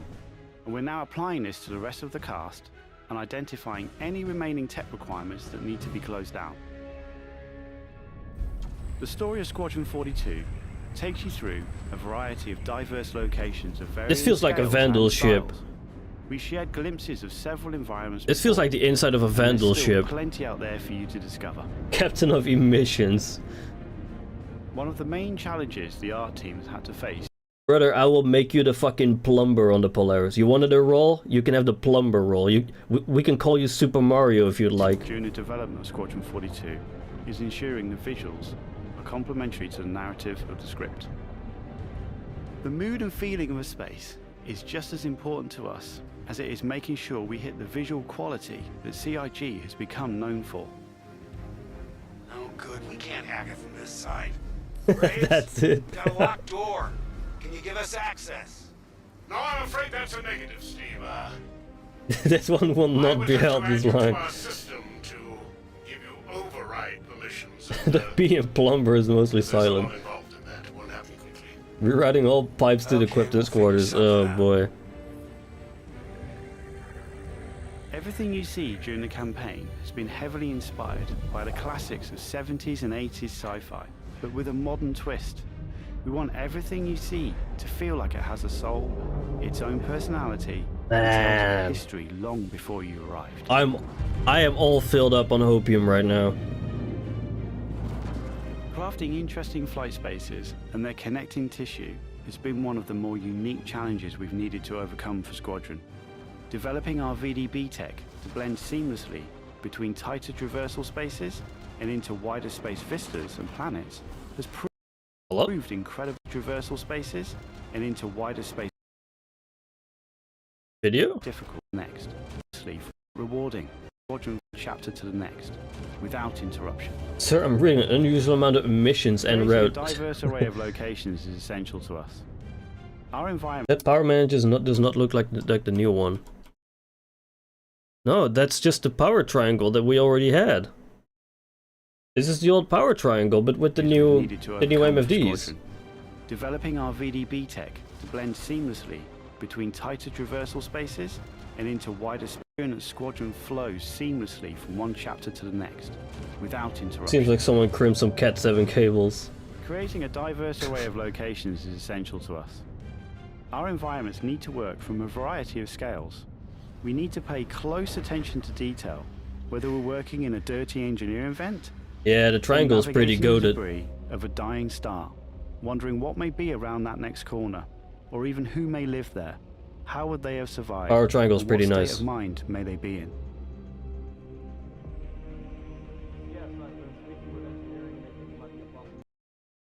So when is the Carrack getting this? I want this on the Carrack. Is it diagram time? No.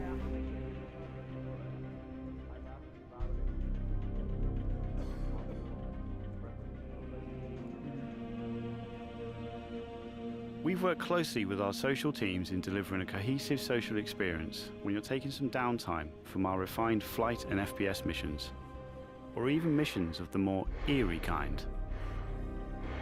The inside of this freelancer looks so freaking good, like all dusted up and all that. God, this freelancer looks really good.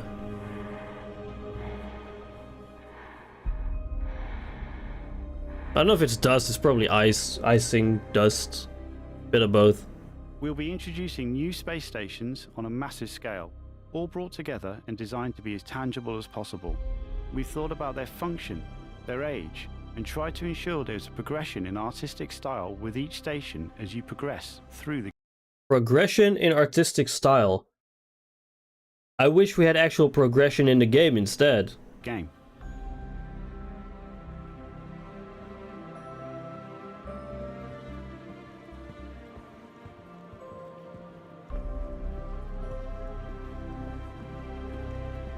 It was an absolute cargo ship. Absolute cargo ship. Yeah, that too.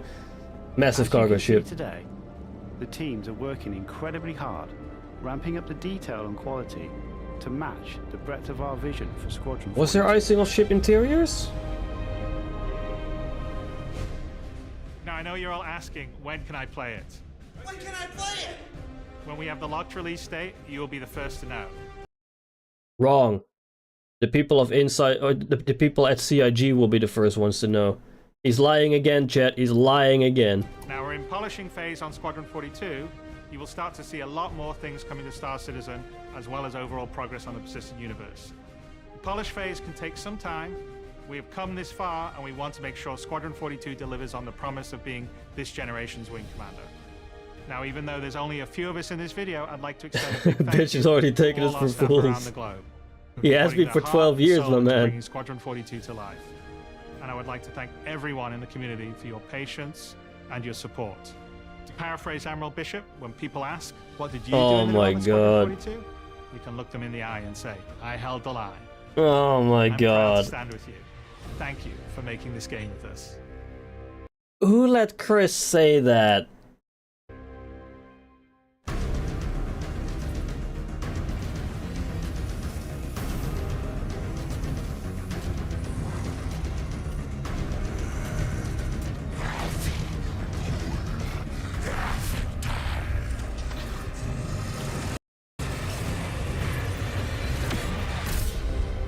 Thank you for funding this game for us. Yeah, is what he meant to say. Oh my god. Alright, let me quickly look up another video. Is there any specific video we wanna watch, chat? From CitizenCon? I'm kind of feeling the engineering panel. I only have 50 minutes. No, not 50. I only have like 45 minutes left. Let's see, CitizenCon. You know what? I want to see my Polaris again. I want to see my Polaris again. I know it's not CitizenCon last year, but let's watch the Caterpillar as well as the Polaris real quick. The Inside Star Citizen. Have you already watched the iconic helmet flip? Iconic helmet flip? What? Ironclad Star Citizen. I know we're in a free country. I know. Let me quickly do this, boom. Invictus Launch Week. It's part 2 of our Invictus Launch Week There we coverage. go. As we look beyond the event to the new offering You dying? held at this You have year's all the Drake time. DefenseCon. The far superior brand excluded from the usual Invictus festivities because it's too damn cool. I said it, and I'm tired of pretending it's not true. You want to know more? Or life. These sentiments were recorded in April before that rap beef stuff, and Disco would like it known that K-Dot is king. Hashtag Westside. I don't get any of this. Woohoo! Now we resume the program. Let's force John Crew to talk about it now. So in the Star Citizen universe, we have a lot of cargo ships, but they're sort of concentrated around the lower end of cargo hauling, sort of the low hundreds, SCU and below, and the very high end where there's multi-thousands. Never mind. There's a mix Automatically of generated cargo ships that have like subtitles. inside, ones on the outside like the whole series, and we really wanted to bring something different where it's sort of sits right in the middle. It's a nice progression step and facilitates both internal and external loading of cargo, which is where the Drake Ironclad comes in. The Caterpillar. Why are they teasing us with all those eggs that you can't sell?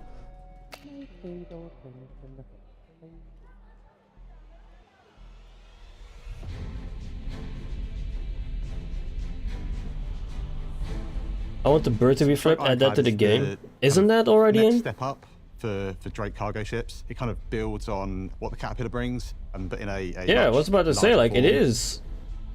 The Drake It is a is a an emote. six-person multi-crew armored freighter. A large proportion of the ship is dedicated to the cargo bay at the front of it, which has both a front ramp for loading and unloading cargo and small vehicles on the ground, as well as a retractable roof for doing. I'm gonna be honest, I feel like EVA as well. the Ironclad kind of makes the C2 obsolete. Doesn't necessarily lend itself to when you're out in deep space and you're trying to quickly move some cargo from one person's ship into your ship. Really, you want as much kind of access to be able to do that as This you isn't possibly can. Twitch. So by having this kind of much larger opening on top of the ship, it allows us to kind of bring cargo in much easier. So its role being a sort of armored freighter comes from two distinct ways. On One, Twitch, the it cargo actually itself works is not /me. protected. It's within the cargo bay that has the armored roof section that covers it. Yeah, it also unlike, kills say, the a hull Caterpillar. C where the cargo's on the outside. It kills the you can load it C2, from the it kills outside, the then protect Caterpillar. it with the Ironclad. Is also more heavily armored than the Caterpillar, so It will kind of probably gives be a little. much more expensive than the C2, don't you think? I don't know what hold on, let me see what the price actually was. Star Citizen Ironclad. Let's see, the Ironclad was 450 standalone. Star Citizen C2.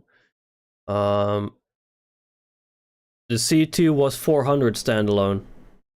Ironclad Warbond is 400, C2 Warbond is 370. So there's only a 50 or 30 buck difference. A little bit more security to your kind of precious cargo. Yeah, that kills the C2. Very classic Drake Brutish styling. A whole lot of engines and a lot of framework and quite thin structural elements support the rest of the ship. Very bare bones styling. It doesn't have lots of nice padding. It's all there and exposed. And it's really just sort of rugged and to the point.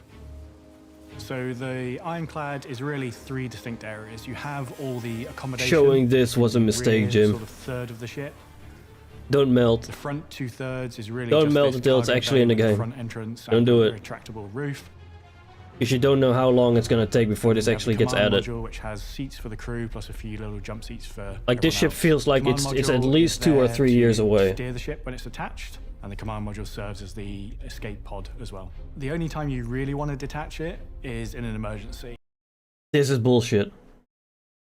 This is bullshit. Caterpillar has this, still not functional. This is just concept art. Don't get fooled by this, people. This is marketing. It's not designed to be your sort of primary ship flying around. It kind of gives you a little bit of a get out of jail free card if you're transporting stuff that is quite valuable, quite sought after in maybe some of our less desirable systems. What it allows you to do is kind of have a little bit of security. So if you're getting attacked or you're getting yourself into trouble, if you want to save yourself, you can kind of jettison your cargo and try and get out of Dodge and get out of safety. And I think that's like a really important thing as we get closer Still to waiting Deathless for the Spaceman. Crucible, yep. With some of the recent tech that's come online, this brought us one step closer to implementing command modules properly. So not only will you see this detachable command module feature on the Ironclad, but as well it will happen on the Caterpillar. Interior-wise, you've kind of got 2 entrances onto the ship. Yeah, the Seal of the Atlas is over. The command module, and that takes you straight into a kind of. I think it ended 2 days ago. It's kind of like almost like a mezzanine. You can either go up to the habitation area, which is top floor of the ship, gives you like. Yeah, Jim, how cool would it be, like you said, like power off the cargo grid and just open like the front or rear ramp and just let it vent out. Just let it vent out. Super nice views out both the kind of cargo out the front and the rear of the ship, or you can kind of come down the ship into the main habitation area. Alternatively, you can enter through the dock and collar airlock, which is on the opposite side of the ship. Yeah, use cargo's obstacles, that also works. We've kind of got the heart of the engines. It's the big kind of engineering area. Depends where the entrances are, though. The main functional components needed for moving such a large ship. And then if you kind of come slightly further forward, got we call it the kind of like the command deck. It's not a bridge, you can't fly the ship from it, but it's where you operate the tractor beams. It's where it kind of gives you good views out over the front and into space.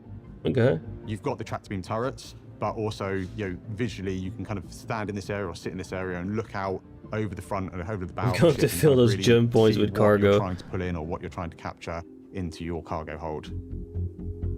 As we come downstairs, we've got a little kind of. Oh my god, amazing paper. That actually makes me wonder if you're multi-crewing and you're mid jump, right? Like mid wormhole to pyro. Can a second person in your ship actually open the rear ramp and like drop out a 32 SCU container as if it was a fucking banana in Mario Kart? Oh, that would be hilarious. Just dropping out a 32 SCU container like out the back like a Mario Kart banana. Covered area at the rear of the cargo hold, and that is where you can store a couple of small ground vehicles or some of your equipment for moving vehicles and cargo around. First thing we're going to test in 4.0. Hold of the ship, and this takes up the majority of the interior space, is this large cargo hold. One of the things that we were kind of really keen to do was give lots of different views and different angles down into this cargo hold. Again, as we're exploring slightly less lawful systems, we wanted to give the players as much opportunities as we can to kind of be safe aboard their own ship. Exploring less lawful systems. My brother in Christ, I'm still exploring Stanton. So either side of the cargo hold, we've got these gantries that run completely front to rear on the ship, and they give great view down into your cargo bay. They also give That's that pretty opportunity hilarious, of Jim. if That's there's someone who amazing. tries to board you via the That's cargo amazing. bay, it gives you some nice cover opportunities. And we've also got a few little windows that kind of look down into it as well. As you move to the kind of like the very front, the very nose of the ship, those gantries. Amazing paper. Arm them and then let them rip in the jump point. For a second, I thought you were actually saying that we should be trying to create like Star Wars, like seismic charges that like the Slave One dumps in episode 2. I felt like you were actually going that way, like dropping seismic charges. Lead into a kind of secure cargo area. It's somewhere that's a little bit more difficult to get to when you kind of enter the ship. The big thing we were referencing when we were looking at it was this idea The of emission evidence routine, oh my rooms. lord. So these kind of individual cages where you could put your most secure cargo, whatever it might be, in this area, and it would make it quite difficult to try and... Can someone link me the best LTI token guide they know of so that I know how to properly move my Atlas token to my next pledge? There are so many guides out there, but I'm not sure which one is still relevant. Basically, if you upgrade, if you do a CCU, so a cross chassis upgrade, and you use your Atlas as a from vehicle, into like, I don't know, the F7C, for example, it will transfer everything that was in that pledge. It will transfer it over to the F7C if you purchase the ship upgrade. So my C2, for example, has 10 years of insurance from the C2, but also another 12 months from the Freelancer Max I upgraded it from. It all gets added on top of each other. So just choose ship upgrades button in my hangar on the site to get my next shit. No, not ship. We're staying with shit. But basically, yeah, that's basically what you do. You go to ship upgrade. Not even in the hangar. You just go to the store. Yeah, Pulse equals Polaris. Yeah, it just gained a little weight. Breach. That is how I did it, yeah. I just bought a bunch of CCUs, and I'm just all chaining them together to get my Polaris for cheaper than it usually is, because I bought a bunch of Warbond CCUs, and I'm going to be buying more at IAE to finish the CCU, the Polaris CCU. In or out of that area, so it gives us just somewhere a little bit more secure for kind of smaller cargo items. Finally, at the very front, we've got access to one of the main turrets and the tractor beam turret. The biggest attraction for me with it is just the versatility. I could probably show you actually. 1 second. 1 second. Let me just do this real quick, and then go here, and then go here. Boom. So what you basically do, right? No, don't do a whiteboard for this. You go to shop. You just click this, and then pledge store, right there. And then you go to other ship upgrades right here. And then you select the ship that you want. So in my case, it is the Pulse. The Pulse has the LTI on it. You select Pulse, and then say you want, I don't know. Oh. What's a fun little ship? The Vulture. Say you want the Vulture, right? No, there we go. F7C. Hey, Moles, thank you for the sub. So say you have an LTI Pulse over here, and in your case, this would be the Atlas, but you want an LTI F7C. You click this one as your, well, ship you want to upgrade to, and then when you purchase that upgrade, the LTI from the Pulse will transfer over to the F7C. So now you have a Now you have an LTI F7C. And the same thing goes for the Atlas. However, there is another way where you can get this F7C for cheaper than what it says here. And that is called the CCU game, where you chain a bunch of Warbond CCUs. I don't even think there is any Warbonds available right now. Let's see. I don't think there's a Warbond available to show you. No, there's no Warbond. But basically, if there is a Warbond upgrade available, always go for that one, because it is usually cheaper. Actually, Warbond is always cheaper, and it can actually save you. It can actually save you like quite a bit. Because let me check real quick. I gotta check the website before I actually show it on stream, because I don't know if it's gonna leak anything from me. I don't want leaks. Yeah, you cannot use store credit. Warbond has to be new money. True. So if you have credits available from melting, you cannot use them for Warbond upgrades. Warbond has to be new money.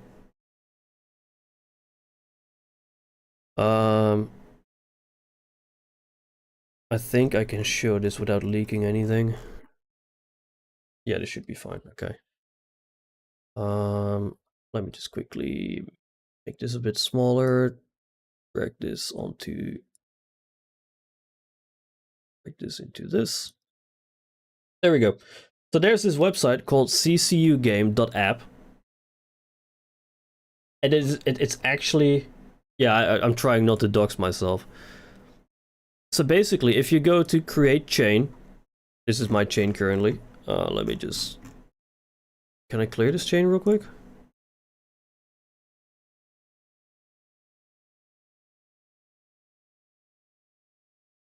I don't think I can clear this real quick. But basically what you would do, right, is you can save your chain, but you can select from Hangar, and in here this would say your Atlas. So you would select your Atlas here, and then over here you can select your target ship. So say you want your LTI to transfer to, I don't know, a Pioneer, for example, right? Oh, it's not showing actually here. Okay. Let's go with A2. Say you want a very cheap or cheaper A2. You can create a chain, and it will basically tell you what you need, or like where you can save money. So for example, you can see everything that says Hangar here is a CCU that I already own. Because let me just go back to the Polaris real quick. This is the chain I'm working on right now. As you can see, I still need a CCU from the Pulse to the Gladius, but there is no Warbond CCU available currently for the Gladius. But as you can see, with most of the CCUs that I have, as you can see, sometimes it says 0 savings because it won't get any cheaper than this. So you won't save anything, so you might as well just buy the CCU when it's available. So like right here, it says no savings, right? So because it is only like 11 euros, and it won't ever get cheaper than this. 11 is basically the cheapest you'll get an upgrade for. But if you look at this, the Carrack from Perseus, like the Carrack to Perseus, is usually 84 euros. This is the usual price for this upgrade from Carrack to Perseus. I got that upgrade for 1688, meaning I saved 67 euros or 80%. I saved 80% on this upgrade, and then again here from the Hull D to the Carrack, I saved 45 euros. Or the Prowler to the Hull C, I saved 56 euros. And in total, the Carrack is 850 euros in total. However, thus far I've only spent basically 500, so I already saved myself 350 bucks or 350 euros or 42% by doing this, by just chaining all the war bonds CCUs. So in my opinion, Joe Mama, I don't know if you already have a ship like set in your sights that you want, but if I were you, I would go to this website, ccugame.app. Make sure to link your RSI account and then import your hangar, because in here you can see all the CCUs that I already own. These are all the CCUs that I have. Import everything and just create a chain like I did, and every time there's a war bond available, I don't know if you find this interesting, Joe Mama, but on my organization Discord, I actually have a channel called, is it called CCU Game? No, it's called Store CCUs. I have a bot on my Discord server where every time there is a war bond CCU added or whatever, it gives a notification in that channel. So when CIG changes the store and new war bonds pop up during events like IAE, which is the closest one, Alien Week, Invictus Launch Week, Pirate Week, those war bond CCUs will pop up in that Discord channel. Yeah, it is the Store CCUs channel. That's where all the pop-ups will appear for ship CCUs, including war bonds. So that's a very good one. Wait, Joe Mama, you're on the Discord server? I never knew. I never knew. Alright, let's continue with the Caterpillar. But I hope I gave a reasonably good explanation on how the war bond stuff works. And if you have any questions, like just tag me on Discord and I'll try to explain even more. But I think I did a reasonably good job explaining how this works. Cargo space, from a good citizen law standpoint, it is a cargo ship, but also that retractable roof and the tractor beams on board it give it some less legal opportunities for perhaps taking other people's cargo ships in space and on the ground. Oh, you raised it on the job. Oh, gotcha. Okay. Themed variant of the Ironclad. Doesn't have the name yet, so we'll just call it the Drake Ironclad Assault. Compared to the base ship, this has been developed to support. Yeah, if you need any more help, like, it has just ping me on Discord, covering the upper and lower surfaces to provide and I'll respond as soon as I can.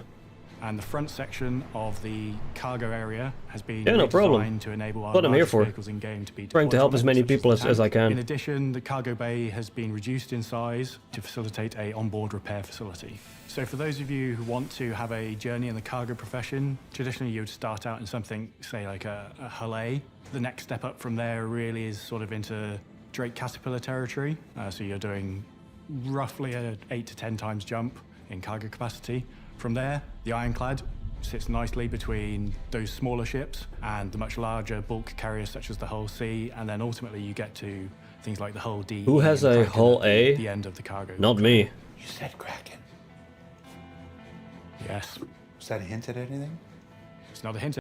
This is just marketing. Things like the Hull D and the much larger bulk carriers such as the like, Hull C. This part is just marketing. To things like the Hull D, E, and Kraken at the end of the cargo career. You said Kraken. Yes. Was that a hint at anything? It's not a hint at anything. Making the Ironclad makes the Kraken easier. That part is purely marketing. Making the Ironclad makes making the Kraken easier. That's just marketing. You gotta see right through that bullshit. So building out because just look how long it took to build a Polaris. Just look how long that took. And the Kraken is like what, 5-6 times the Ironclad? Yeah, good fucking luck. The Ironclad does, of course, kind of help us with building out the Kraken. I think increasing that visual library of assets that we can pull from and use in a Drake manufacturer at the right scale is super valuable for when we move on to the large ships.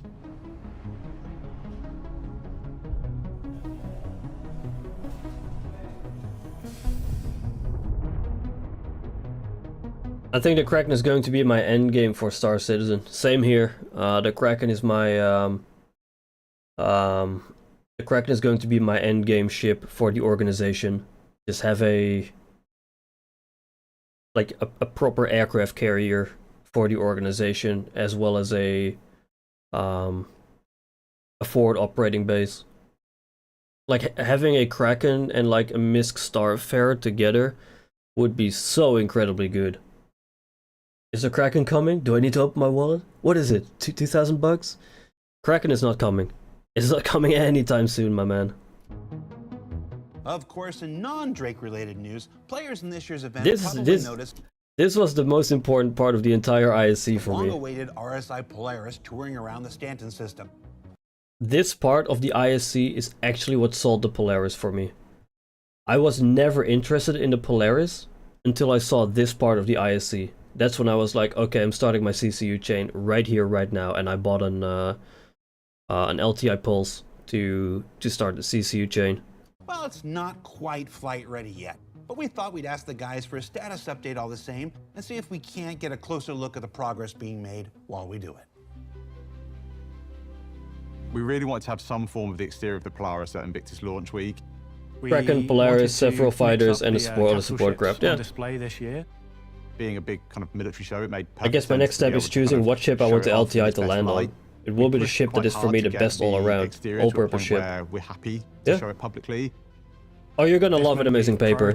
Have you seen this ISC? Of the interior. So the exterior you see is pretty much final art. All it is missing is really the damage setup, as I'm sure people have tried to do. It is currently invulnerable, or hopefully invulnerable in game.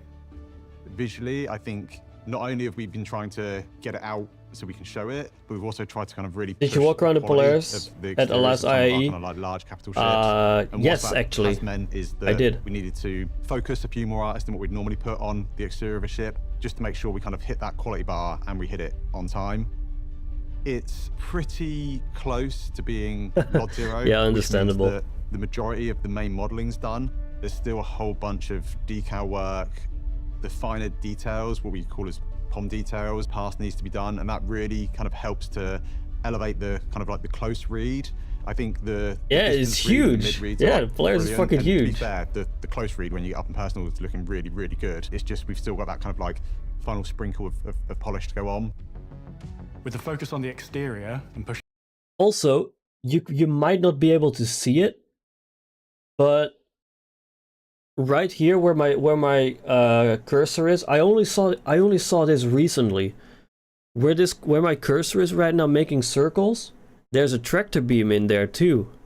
So the Polaris hangar bay, or the Polaris cargo bay, has a tractor beam, at least one tractor beam in it. I didn't notice until like 2 weeks ago. Pushing that as far as we could in the time we had. The interior is not quite as far along, it is more around the grey box stage, but the people we put on the exterior now will be moving on to the interior.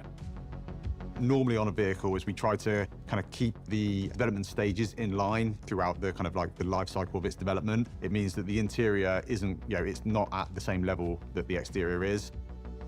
We've been focused. Here's also the tier 2 medical bay. Imperator is going to use it to yeet Corp members out of the Polaris with it. No, I need org members to run the Polaris, otherwise I'm just going to be soloing it again. And I don't want to solo this ship. But yeah, it's got a tier 2 med bay in here as well. It's not at the same level that the exterior is. Should have 2 med beds, one where the camera is. Core traversal areas of the ship. The majority of the rooms have now been worked up. I think there's maybe 2 or 3 rooms that are still in white box that still need a decent amount of kind of modeling and work doing to them. But the rest of the rooms now are kind of getting to the point where we're pretty close to grey box. So the bridge, the main corridors, the hab area, the cargo bay. Nah, I don't think it needs a tier 1 med bay. These are a bit further along than some of the more secondary rooms like the brig. I think tier 2 is fine. When you think of the Polaris, like its key points are the torpedoes, and I think okay, time for afternoon walkies. All right, Joe Mama, have a good one. Iteration on, and we're not. Have a good one. I might be gone when you get back though. Kind of really trying have to a great day. Feels good from a player's point of view is the kind of like the loading of the torpedoes and seeing them kind of be from in your cargo hold. Yes, you have to manually load the torpedoes and then being ready to fire. So on the kind of like lower deck and front half of the vehicle, we've got these big torpedo loaders, and that's an area that it's needed quite a lot of the vehicle. Also, looking at this, I don't think this is any of the torpedoes we have in the game right now, right? No, they are size 9 torps, but the Polaris has 28 of them. And you can fire 4 simultaneously. Like you have a torpedo tube here, you have a torpedo tube here, here, and back there. But these are completely different torpedoes. They're still size 9s, but I've never seen torpedoes in the game with this shape. As far as I know, they're all like and then being ready to round. They're all round torpedoes and not like angled fire. like this one. So on the kind of like lower so they might be Polaris specific. Vehicle, we've got these big torpedo loaders, and that's an area that it's needed quite a lot of iteration to make sure it feels right, and we are still in that process. It's not kind of fully signed off. I want a Polaris area, but it certainly kind of makes up the heart yep, of the ship. That's how I felt. Otherwise, on the interior, the main upper deck is kind of really starting to come on. The engineering section. Amazing paper. We already have, I think, 4 Polarises right now through the organization. I think we have 4. I have 1. Kairos has 1. And another org member, Rob, he has 2 Polarises. I asked him why he has 2 Polarises. And he said, I bought a second Polaris, so I don't have to wait on the claim timer of the first one. That's mind-boggling to me. Buying a second Polaris to skip the claim time of the first one. That is wild. Kind of area that I think is really important in our capital ships and kind of getting to a level that we're happy with. From the kind of concept into production, we have opened up the bridge of the ship a little bit. One of the things we wanted bridge to do is so nice. When you kind of enter onto the bridge, and it doesn't have the RSI strut like across here. Kind of like super exciting and super. I'm so happy that they skipped on that part. Get one of these ships. You want it to That's the worst part about the Constellation. Kind of really living that kind of military life dream. So yeah, just blow spend up a bit both. of time kind of opening it up, giving some nicer views as you kind of enter onto the bridge itself. I'm guessing he's gonna buy 3 Krakens then because of cooldown. Nah, I think he's properly done spending on Star Citizen right now, as he has a girlfriend now, and apparently that's also costing him. What we really wanted to do was kind of make sure that the player views are good, the captain gets a great kind of view out the front, and make sure that navigating around that area, especially as kind of more and more kind of multi-crew gameplay systems come online, we want to make sure that there's enough space on that bridge to have not just the captain and the pilot, but a whole crew there. Like he's already having buyer's remorse currently. Mesh, one not big change, but unresolved area was the hangar opening. It's quite a complex shape to open, so we spent a lot of time working on that, but that's all resolved. Like, look, you can probably fit like two Scorpiuses in that hangar bay. That's a pretty big hangar bay right there. And then another thing we are looking at in the future is actually doing some more upgunning of the turrets. So it is not just... So the upgunning has already happened. The bottom gun, 1 second. Boat, it can sort of hold its own. This gun has already been upgraded to 2 size 6 ballistic cannons instead of laser cannons. Because this used to be, I think, size 4 or size 5 laser cannons. They upgraded it to a size 6 ballistic cannon on this one. And I think these turrets at the top over here, these 2, have been replaced with hammerhead turrets. So they now have, I think, quad size 4 guns or quad size 3 guns. I'm not sure what the hammerhead turrets have. Either size 3 or size 4. But these have also been upgunned to like hammerhead turrets. Yeah, okay, so this one and this one has quad size 4 weapons now. Plus, the thing that really made me happy to see recently when they were talking about the upgunning of the Polaris has 6 PDCs, or point defense cannons, or as we would call it in real life, a C-Wiz or close-in weapon system. So it has 7 single size 1 hard points. I think 4 at the top and 2 at the bottom, I think. They work completely autonomous. I think they're just size 1 badgers that they have on them right now. But they work completely autonomous, and they automatically target incoming ordnance like missiles, torpedoes, as well as ships flying too close, which are marked as hostile. So if like an F-7C flies above your ship or below your ship and it is in range of the size 1 badgers, they will also open up on that ship that came too close. So it is not just a torpedo boat. It can sort of hold its own against other capital ships with its turrets. And they work completely autonomous. You'll see more of that as we get closer to releasing it, which we are aiming for at IAE this year. IAE this year is within a month. So, what did we learn this week? Well, we learned that the Drake Ironclad is the next cargo ship from Drake designed to fill that gap between the Caterpillar and the larger Hull series offerings.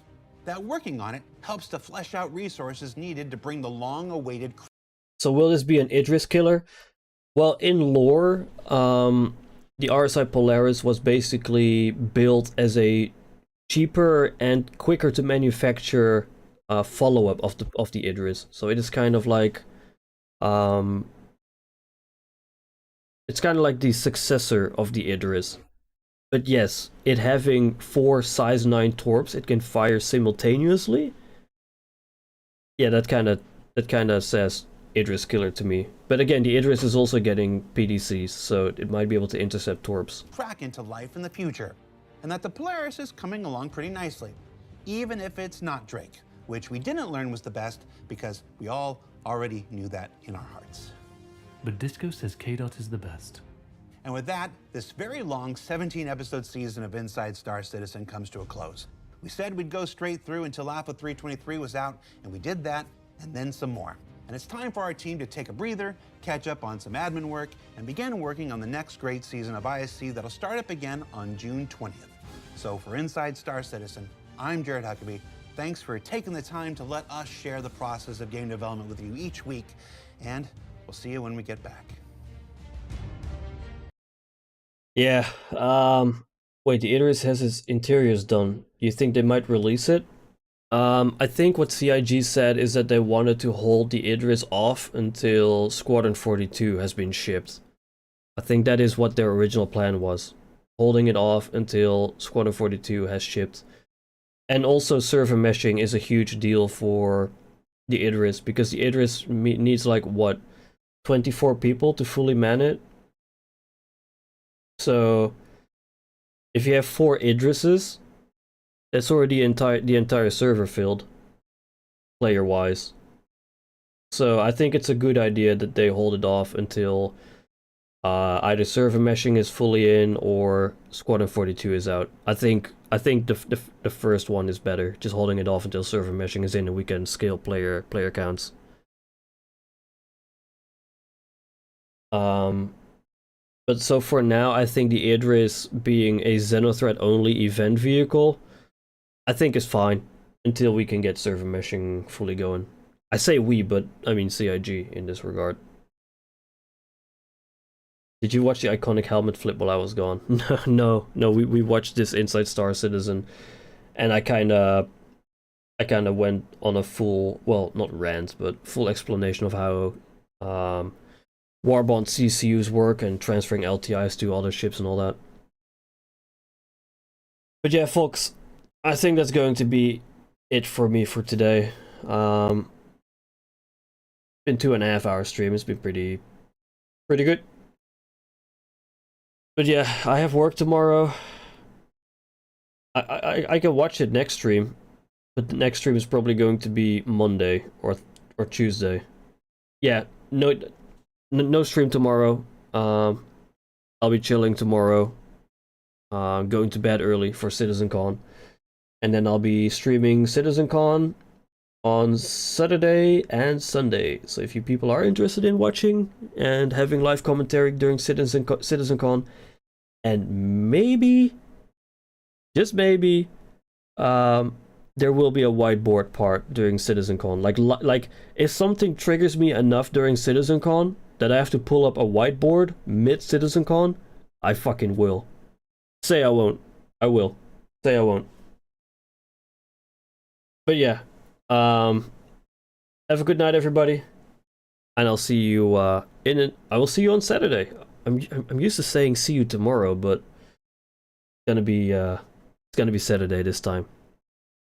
Have a good one. Have a good Friday, and we'll see you here again for CitizenCon. Take care, everybody. Bye bye.